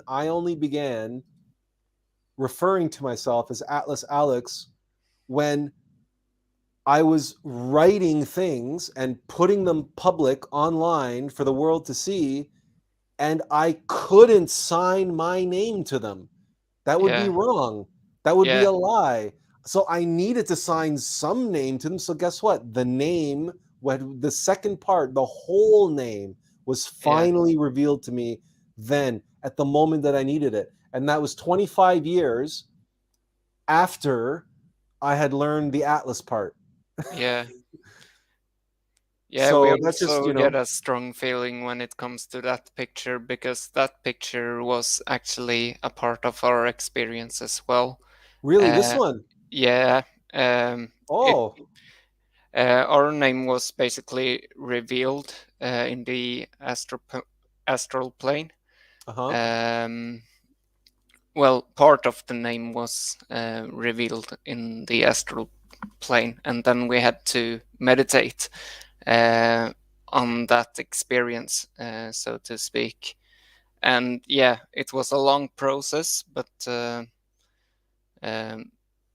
first experience was the strongest one, which inspired us to meditate on our true name. Wow, very very good. So our inspiration for today's live stream, the two things which came together to make this, and here and then serendipitously, it was the same image that played a role for you as well. Yeah, it was. It's certain. By the way, this image has different expressions or versions of this image. Sometimes he's pointing to his heart, and there's the sacred heart, the burning heart, with the crown of thorns and the cross and the blood dripping from it. That's called the sacred heart. And sometimes it's the sacred heart there instead of what you see here with the beams of light. But and then sometimes in this image he has his whole hand up, but in some images it's just the three fingers. So that's, well, we should put here. Yeah, that's better. So the three fingers on high. But in any case, if in meditation you use any image of Jesus or any image of Christ, be it Quetzalcoatl, Odin, Woden, it doesn't matter. You can use any. That's why this whole what's in a name and a rose by any other name is that you can meditate with a rose in your heart. You can meditate on the rose. And you can pray as though you were praying to the Christ, because just as the Rosicrucians do. Yeah. because Christ is the rose. And so it's, remember that Christ is everything. Christ is everywhere. Yeah. So you can meditate on any symbol that speaks to you as the Christ, and Christ will be there. That's one of the reasons why in the background that for this live stream, and the background to the thumbnail for this live stream, we have this beautiful image that we got off DeviantArt, and there's a watermark on the image that has the artist's name. I can't see it right now where I'm from my vantage point, but you see there's the Divine Mother, and she's being embraced by a red dragon, and the red dragons on his tail are like the thorns of the rose, and you see in the background is the rose. Yeah. So I love this image because, of course, the dragon is related to the Kundalini, and then we have the divine feminine, and then there's the rose, and it's this. Well, we liked it a lot. Let's put it that way. Yeah.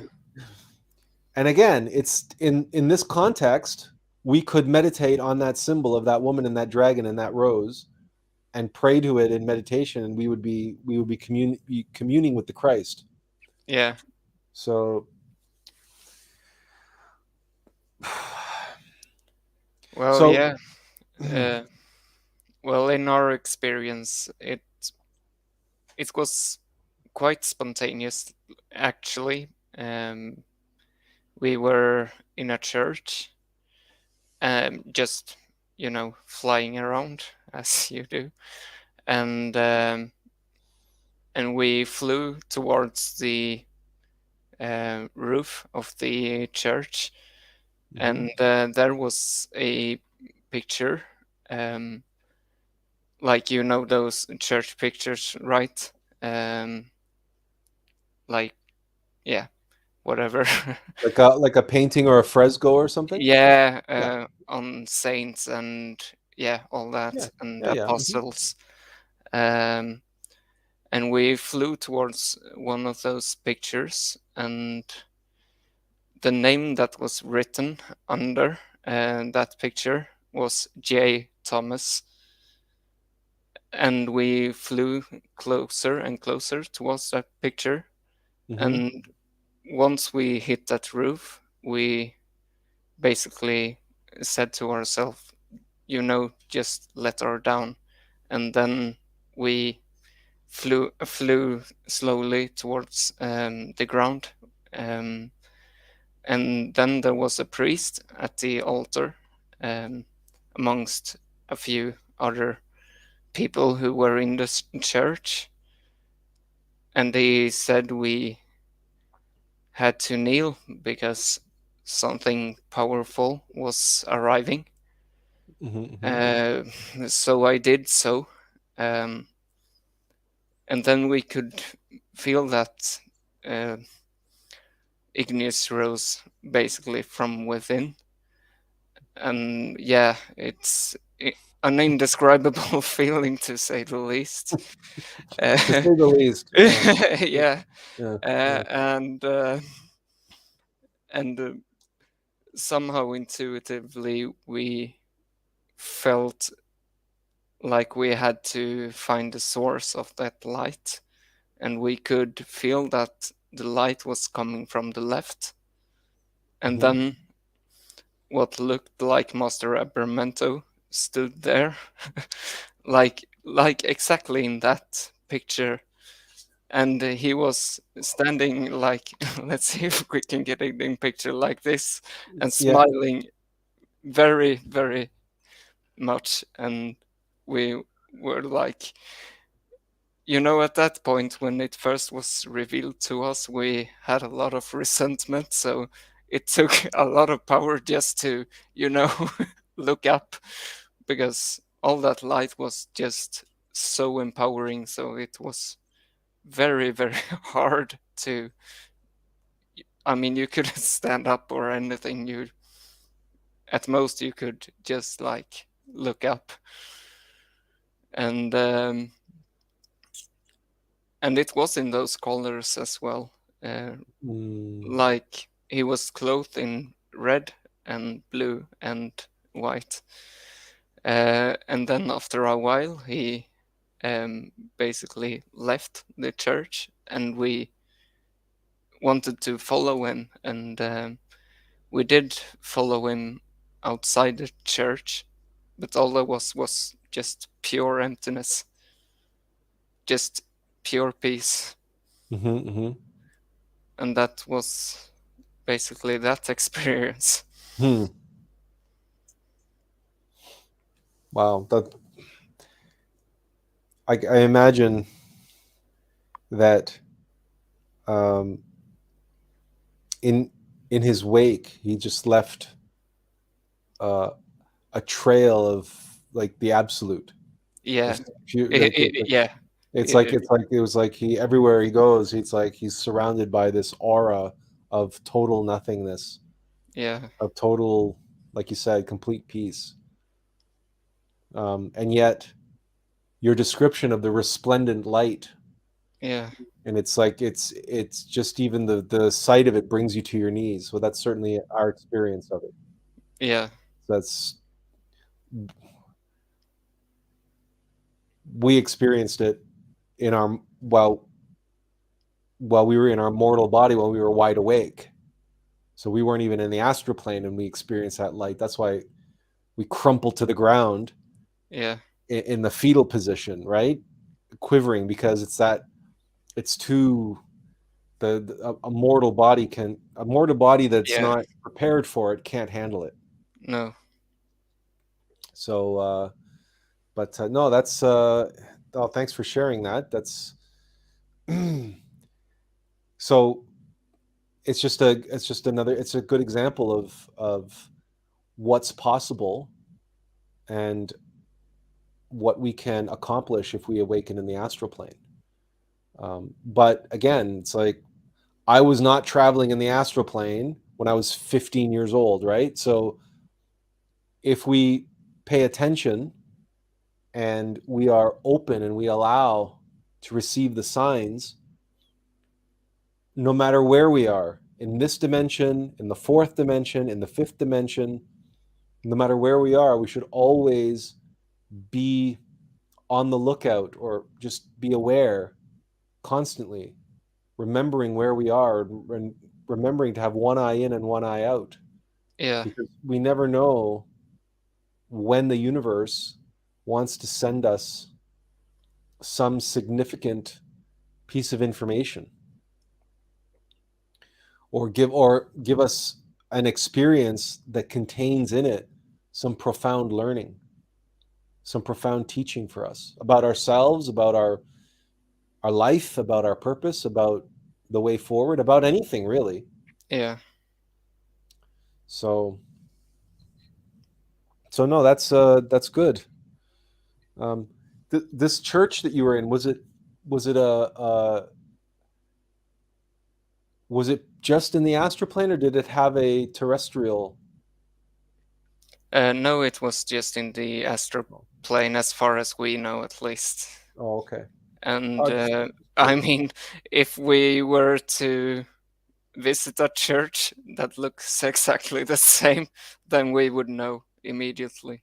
Oh yeah, okay. Yeah, you do not forget something like that. Yeah. No, I can understand that. Does anybody else have any questions, or want to chime in or share something? Or this was if we forget to share the link, okay, you guys have to remind us to share the link. Yeah. Sometimes, because we'll copy it to the clipboard, and then we'll forget to paste it in the chat.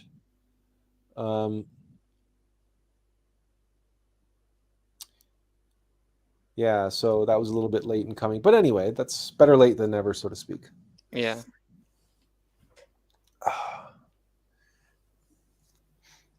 So that's, you know what, there's another option. If someone wants to share, if they have anything special planned for Valentine's Day, you're welcome to share that. If it's an intimate secret and you're afraid that your significant other is going to find out, then by all means keep it a secret. But we of course are single, so we don't have any such plans. But we did read this article that we recommended to you in preparation for today, simply because, well, it's just a great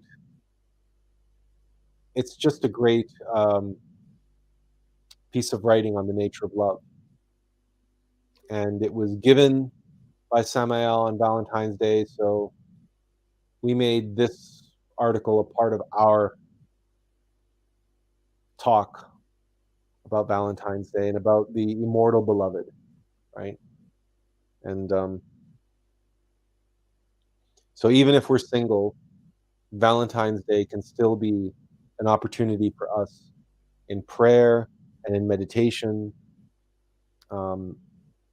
We can spend quality time with our immortal beloved.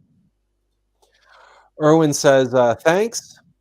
And he says, staying happy. Well, there you go. He's being faithful to his immortal beloved. Yeah. Any other comments or any other questions? Azazel, I don't know if you have anything to add or you want to... No, not really. No, not really. Well, thanks for jumping on. It's always a pleasure to have you. Yeah. And for everyone, we extend Erwin's sentiments. If you are single, be happy. Be happy.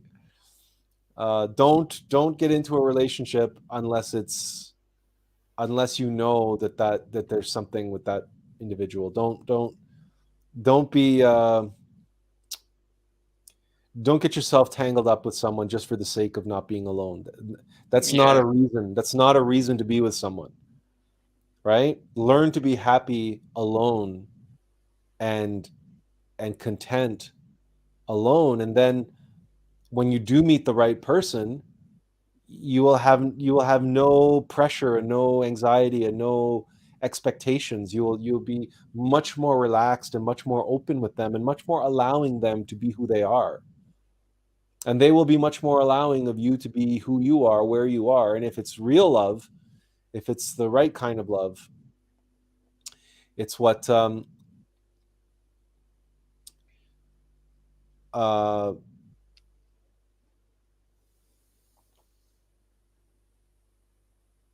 there to be love. Well, we'll read this. We'll share this. This is why you guys need to read this article one way or another. Here, hang on a second. To love. How great is to love. Only the great souls are able and know how to love. For there to be love, there needs to be an affinity of thoughts, an affinity of sentiments, and an identical mental preoccupation. The kiss is the mystical consecration of two souls who eagerly express in a sensory way that which they live in their interior. The sexual act becomes the consubstantialization of love in the psychophysiological reality of our nature. The perfect matrimony is the union of two beings, one who loves more and the other who loves better. Love is the most accessible religion. Hermes Trismegistus, the thrice great god Ibis of Thoth, said, I give thee love, within which is the summum of wisdom is contained. Sorry, I give thee love, within which the summum of wisdom is contained. How noble is the beloved! How noble are the man and the woman when they are indeed united in a bond of love. A couple of lovers become mystical, charitable, supportive. If all human beings were in love, then happiness, peace, harmony, and perfection would reign upon the face of the earth. When a couple is truly in love, marvelous transformations are produced within their organism. Love is an effusion or energetic emanation that springs from within the utmost depths of the consciousness. These radiations of love stimulate the endocrine glands throughout the organism, producing millions of hormones that invade the sanguineous canals, filling them with extraordinary vitality.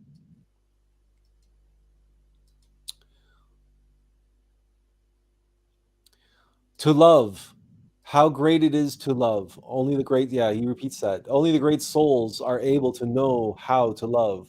Love in itself is a cosmic force, a universal force that throbs within each atom as it throbs within each sun. The stars also know how to love. Let us observe them on those delectable nights of plenilune. They approach one another, and at times they fuse or integrate totally, a collision of worlds, the astronomers exclaim. But what indeed has truly happened is that two worlds have integrated through a bond of love.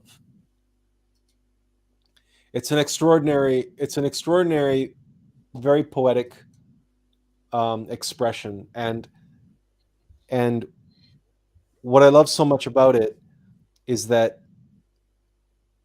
it recognizes love as a metaphysical scientific force.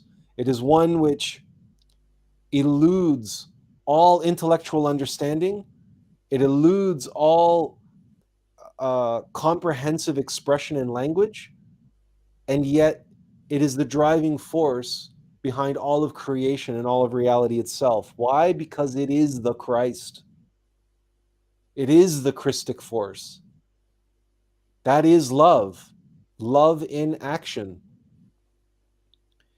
And so this Valentine's Day, meditate on being love in action and expressing that however you can, for whomever you can, whomever is in your life.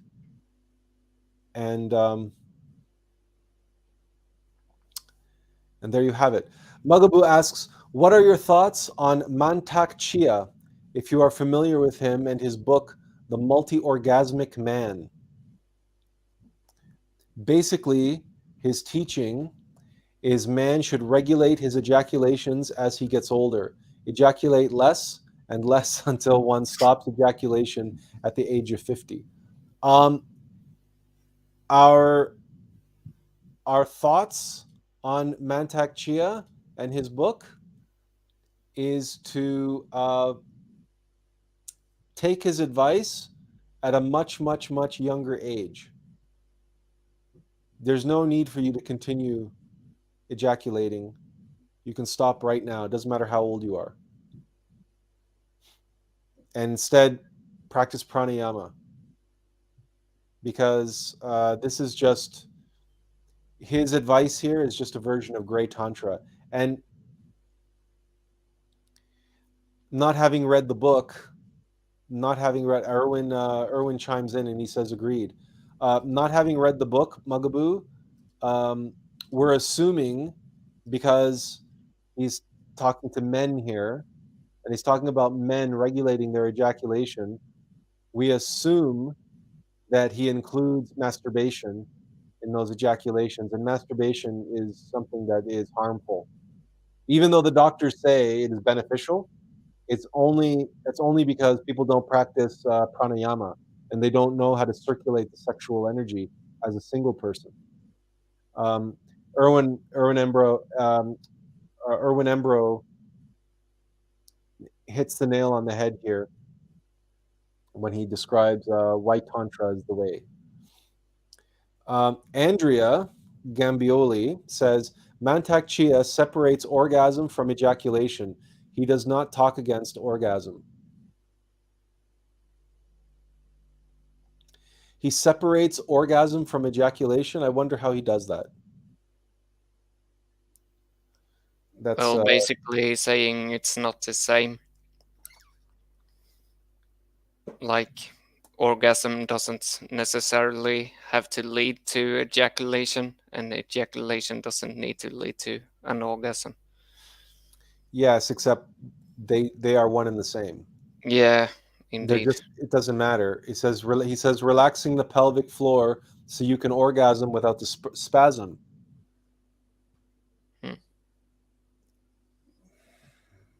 Look, if it's a release, of sexual energy, then it's an orgasm. It's a waste of sexual energy. Either way, if you're spilling the seed, if you're spilling the anseminis, the sexual energy is in there, and you're wasting that. You're not transmuting it, you're expelling it. And if you're having something that you call an orgasm, even if you don't have a physical spasm, if you're calling it an orgasm, then you are having a spasm in the metaphysical bodies, maybe not in the physical body, but in the metaphysical space, you're having an orgasm. There are different schools of Tantra that teach you how to have orgasms in your heart, in different parts of your body, directing the sexual energy.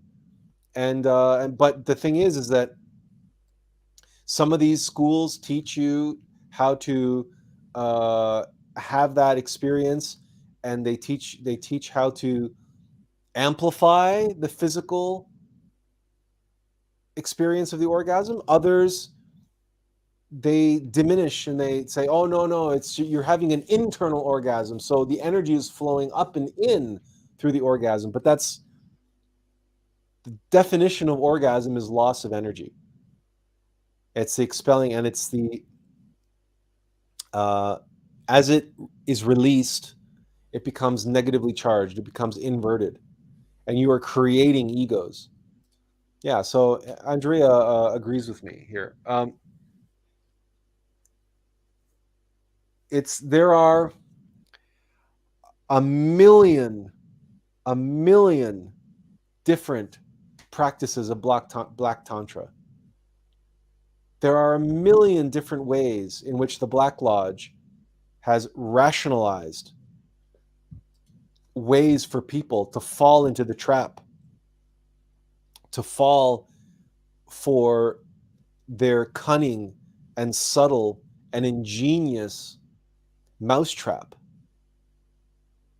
And it's really, it's like the pit of despair that or the pit from The Dark Knight Rises. Right? Once you're thrown into the pit, it's like, good luck trying to get yourself out of that pit.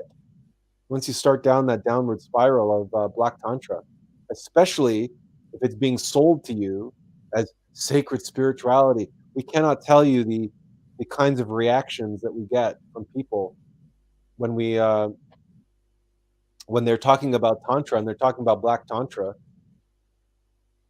and we confront them with White Tantra. We cannot express to you the vehemence and the vitriol that they spew like some insect spraying venom. It's like they are so convinced that they're doing sacred spirituality and that they're awakening and that they're through the orgasm.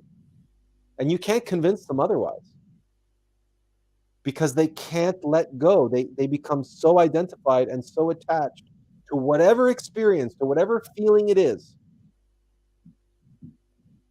So there's even the red cap Drupas of Tibet. There's a school of Black Tantra in Tibet where the adepts become expert at reabsorbing the sexual force which they've just expelled in the orgasm. And that reabsorption includes the men and the women being able to reabsorb the fluids, the seminal fluids that they have expelled through the orgasm. And they can reabsorb them through the urethra. And they believe that by doing this, they can enjoy the orgasm, experience the orgasm, but recover the sexual energy by reabsorbing it. Like the same way a bulimic convinces themselves, then they can gorge themselves, they can be gluttonous, they can eat whatever they want as much as they want, and all they need to do is stick their finger down their throat and puke everything out. That's called bulimia. That's a mental illness. They think that they can have their cake and eat it too. I can eat cake and potato chips and soda pop, and I can eat as much as I want, and then I just vomit it into the toilet, and I'll stay slim and I'll be beautiful, and right? That's a bulimic. The same thing, the red cap drupas, only in the reverse. They think they can expel the sexual energy and then recover it. The only problem is the energy that they are recovering is now inverted. It was inverted and negatively charged through the orgasm. And now that's what they're reabsorbing. So that goes into their mental body, and it completely corrupts them, and they become total degenerates, in the same way that a bulimic, after a while, they can't eat anything without throwing up afterwards, because they train their physical body and their vital body, the etheric body, to reject all food. And they eventually starve to death.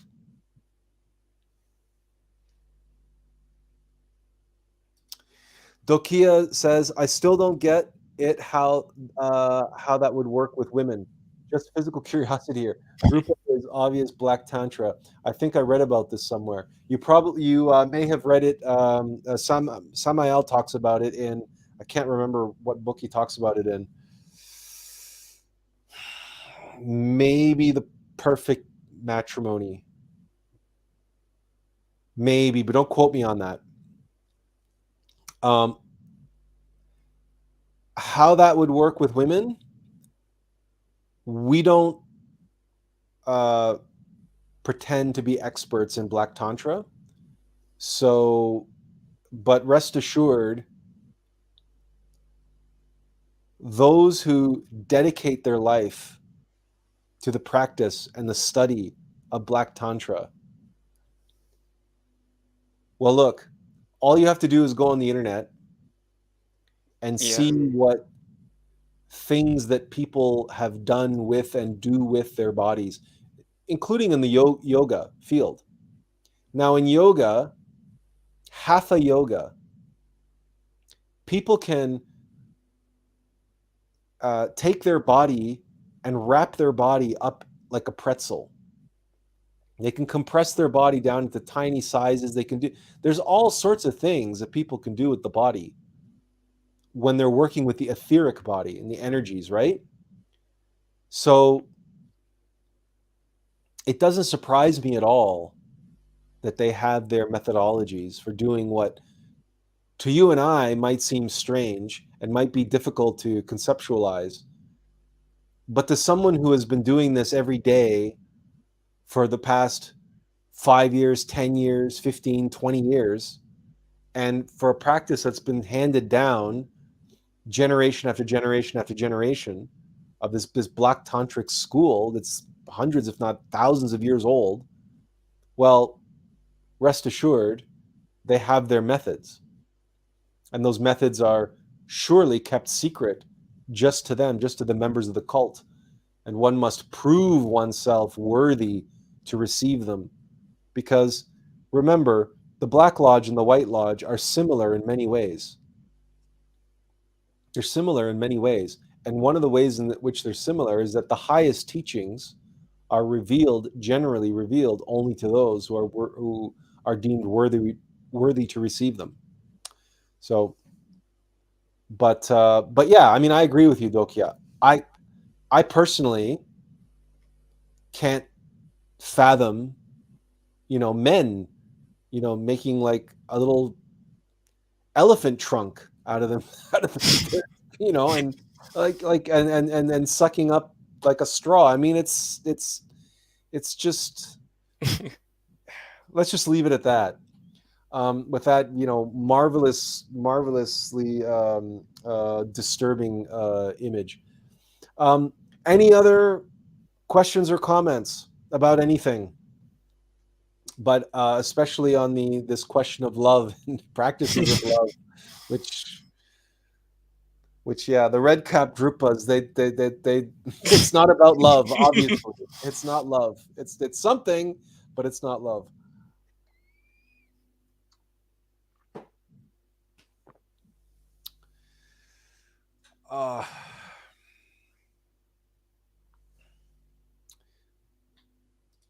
Aha! Dokia says, found it.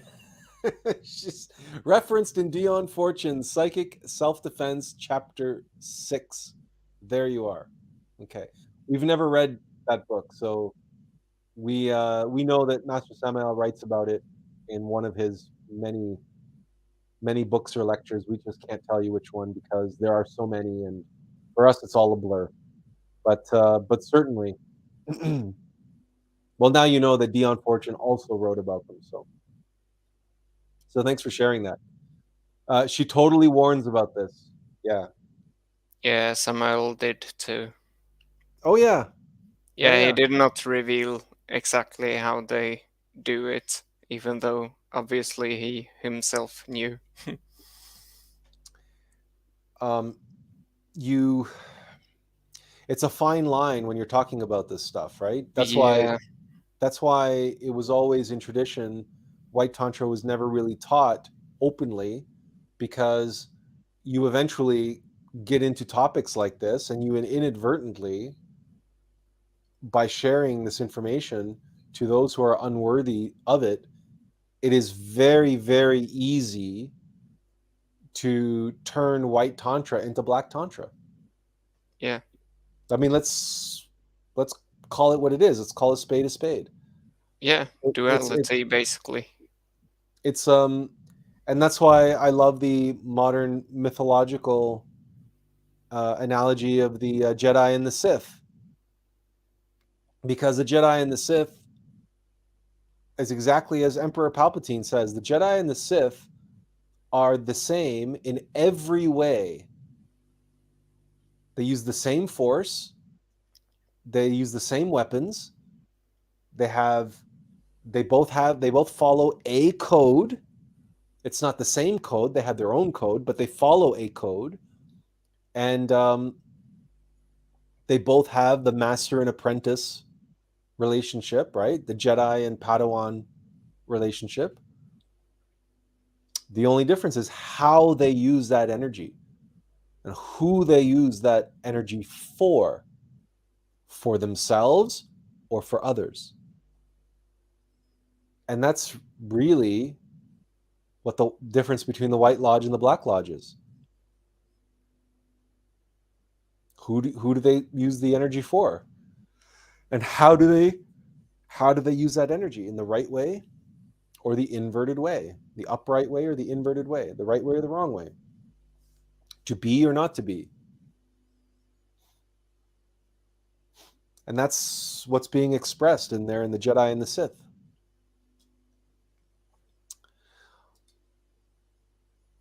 All right. Any other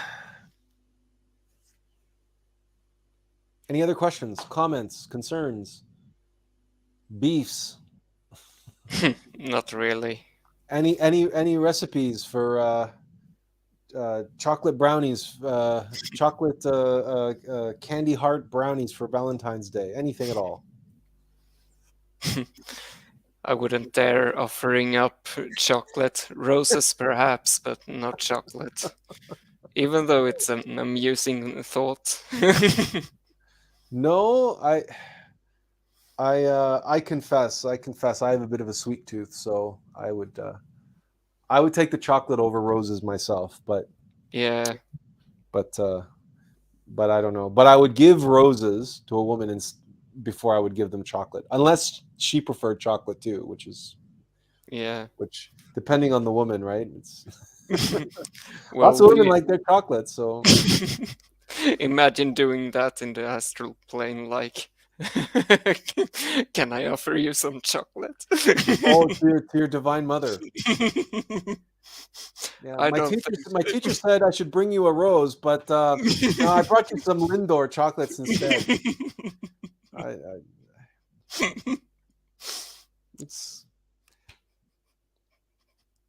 I'm tempted to do it just to see what would happen. Yeah. I bet you she'd find it funny. Yeah. I bet you she'd find it funny. Well, But let's then hope. you know what? It would be even better if you say, I bought you some chocolate. I ate some. Yeah.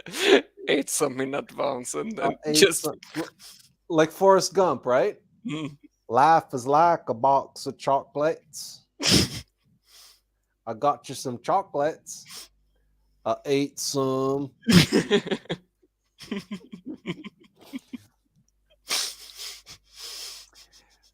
Dokia says Azazel is from Sweden. He should make semla.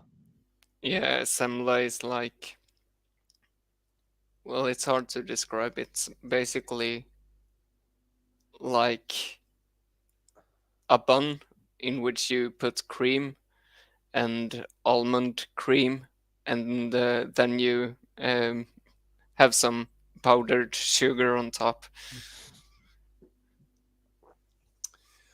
I see.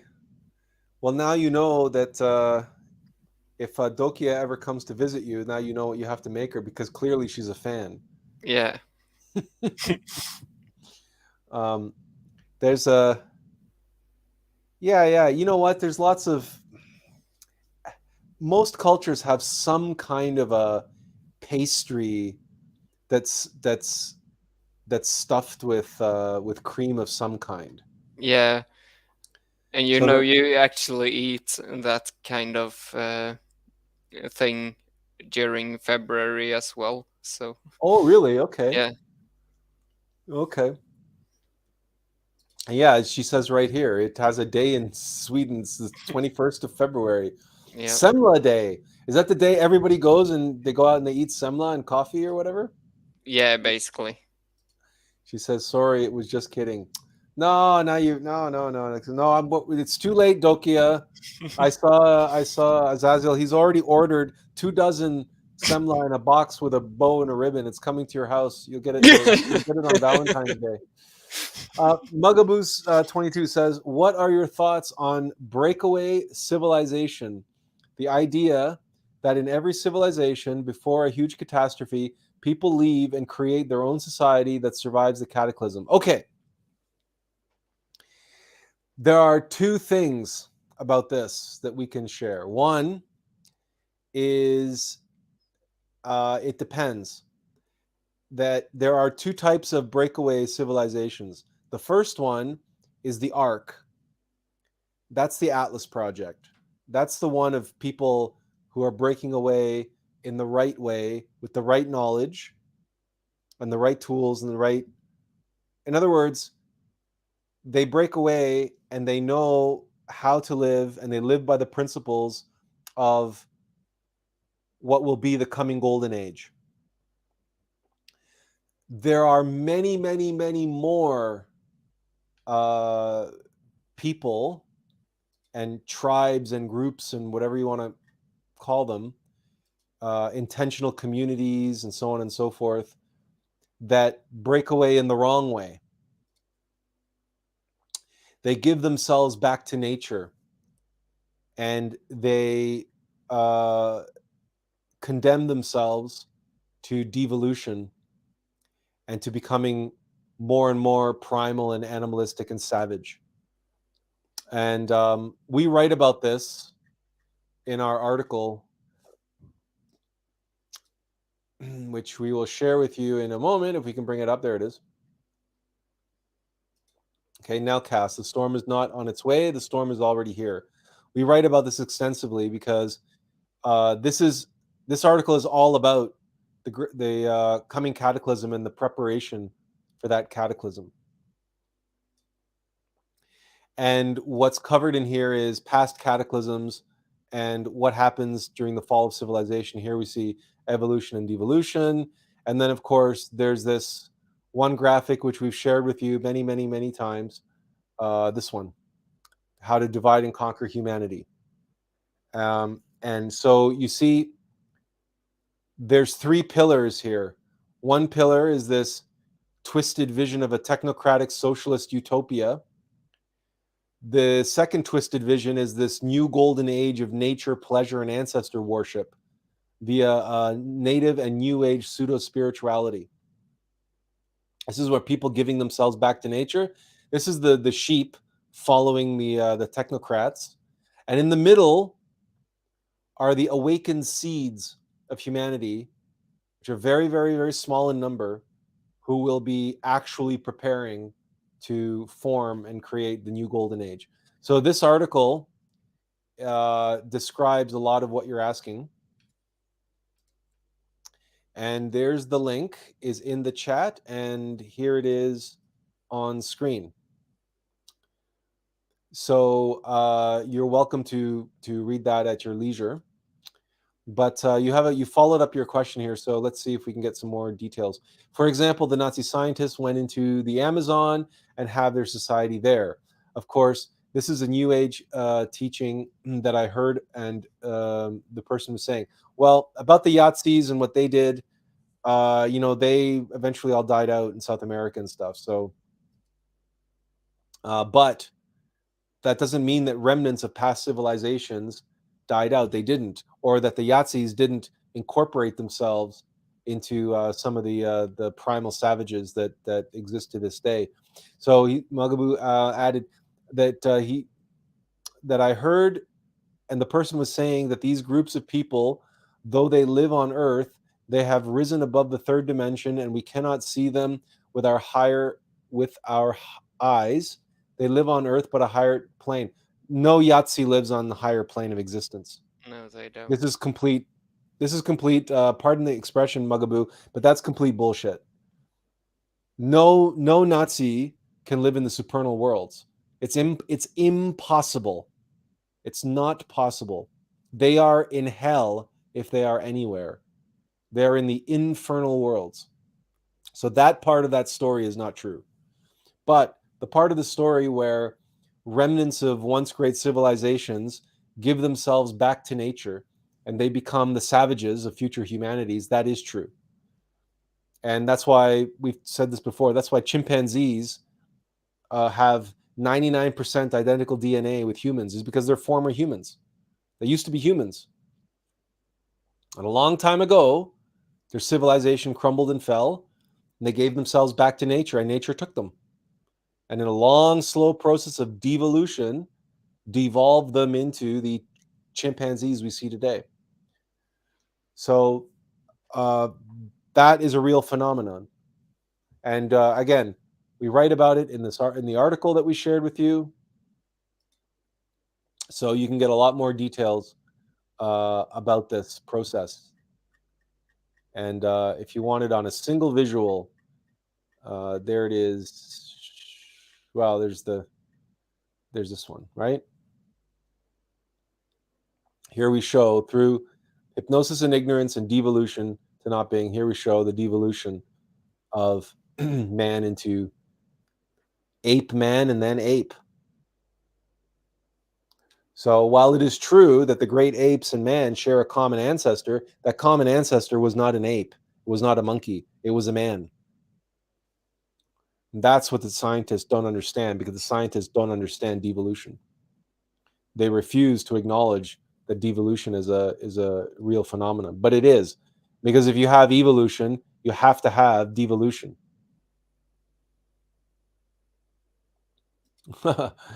Erwin Ambrose says Planet of the Apes.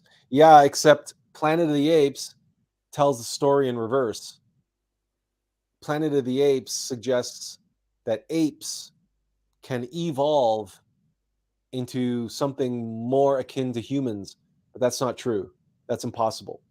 Apes can only devolve. They're on a devolutionary arc. They were humans once already. You can't devolve a species and then turn it back around and start evolving it again. It's just, no, it's going to keep, they're just going to keep devolving.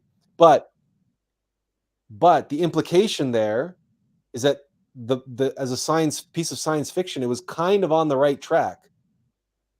It would be, what it was showing was that the humans were being devolved. And if you look at it esoterically and not superficially, so you look at it allegorically and say, okay, So what if the apes represent man's animal nature, and then the men represent man's divine nature?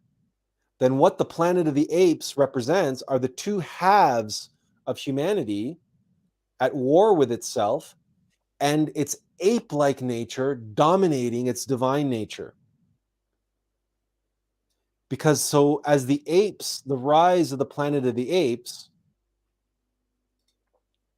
right? You've seen this, we've shown you this many times before as well, the circles of life. And we have two cycles here, one being the divine nature, the cycle of the monad, and then the mechanical nature, ego. So if one of these circles are men and one of these circles are apes, as the apes become stronger and more intelligent, right? They become intellectual animals. And what do? They enslave humanity exactly the same way that our consciousness is enslaved by our egos. So if you take Planet of the Apes as a mythological allegory, that apes and humans were separated out for the sake of simplicity, for the sake of story, for the sake of storytelling, but the reality is they represent one being, one consciousness, and it's two halves, it's two sides, it's divine nature and it's mechanical nature, it's animal nature. Then the Planet of the Apes, you realize the Planet of the Apes is our planet, and this humanity of intellectual animals, this humanity of intellectual technocratic apes. And when you look around in so-called culture, and the piercings and the tattoos and the jumping up and down to the beat of the drum, and the polyamorous animal sexuality and all the rest of it, you see the apes. But then simultaneously, hyper intellectualism, hyper technological advancement, hyper this, hyper so technologically advancing, but it's getting stronger and stronger and stronger apes, ape-like animalistic behavior. So we are the Planet of the Apes. And that's why the Divine Mother, Lady Liberty, is what comes crashing to the ground. And that's why in the final scene of the film, Charlton Heston says, damn you all to hell, because he realizes this Planet of the Apes is Earth, and that he traveled through time. And he saw Earth's future and the future of this humanity, nothing but intellectual animals, and they're going to destroy liberty itself, and they're going to destroy the Divine Mother, and all they're going to have is mechanical nature.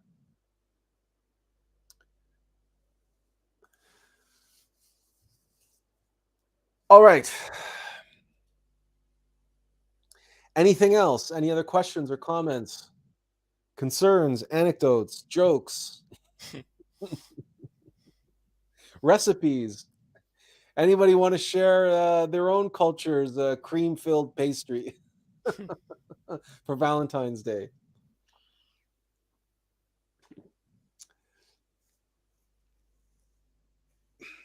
If not, then I want to thank our guest Azazel for jumping on and telling us about his experience in the astral plane. Mugaboo says, thanks, Atlas. I always do my best to attend Sunday service. I appreciate your work and service. You're very welcome. You're always welcome. We love to have you here, and we appreciate your contributions. Yeah, glad to be here. All right, then. Erwin says, good night. Good night, y'all.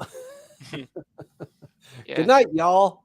Yeah, Good night, we're going to Erwin. tune out now as well. It's One of these getting days, late. I'll figure out where Erwin lives in the world. because he's saying good night. It's not quite good night here. But what time is it in Sweden? It's like 11 p.m. Oh, okay. So he's probably in Europe somewhere too. Hmm. All right. Well, thanks, Erwin, for coming out. Thank you, everybody, for being here. And we hope we'll see you again soon. Thank you, Dokia, and everyone in the chat. Thank you, Michael, if you're still there. And Benjamin, always for your scripture quotes. Yeah, you're welcome, Dokia. You're welcome. Always happy to have you. Thank you, one and all. And we will say inferential peace. And well, I hope to see you next week. Take care, Yeah. everyone. And happy Valentine's Day. Yeah, take care. Okay, bye-bye.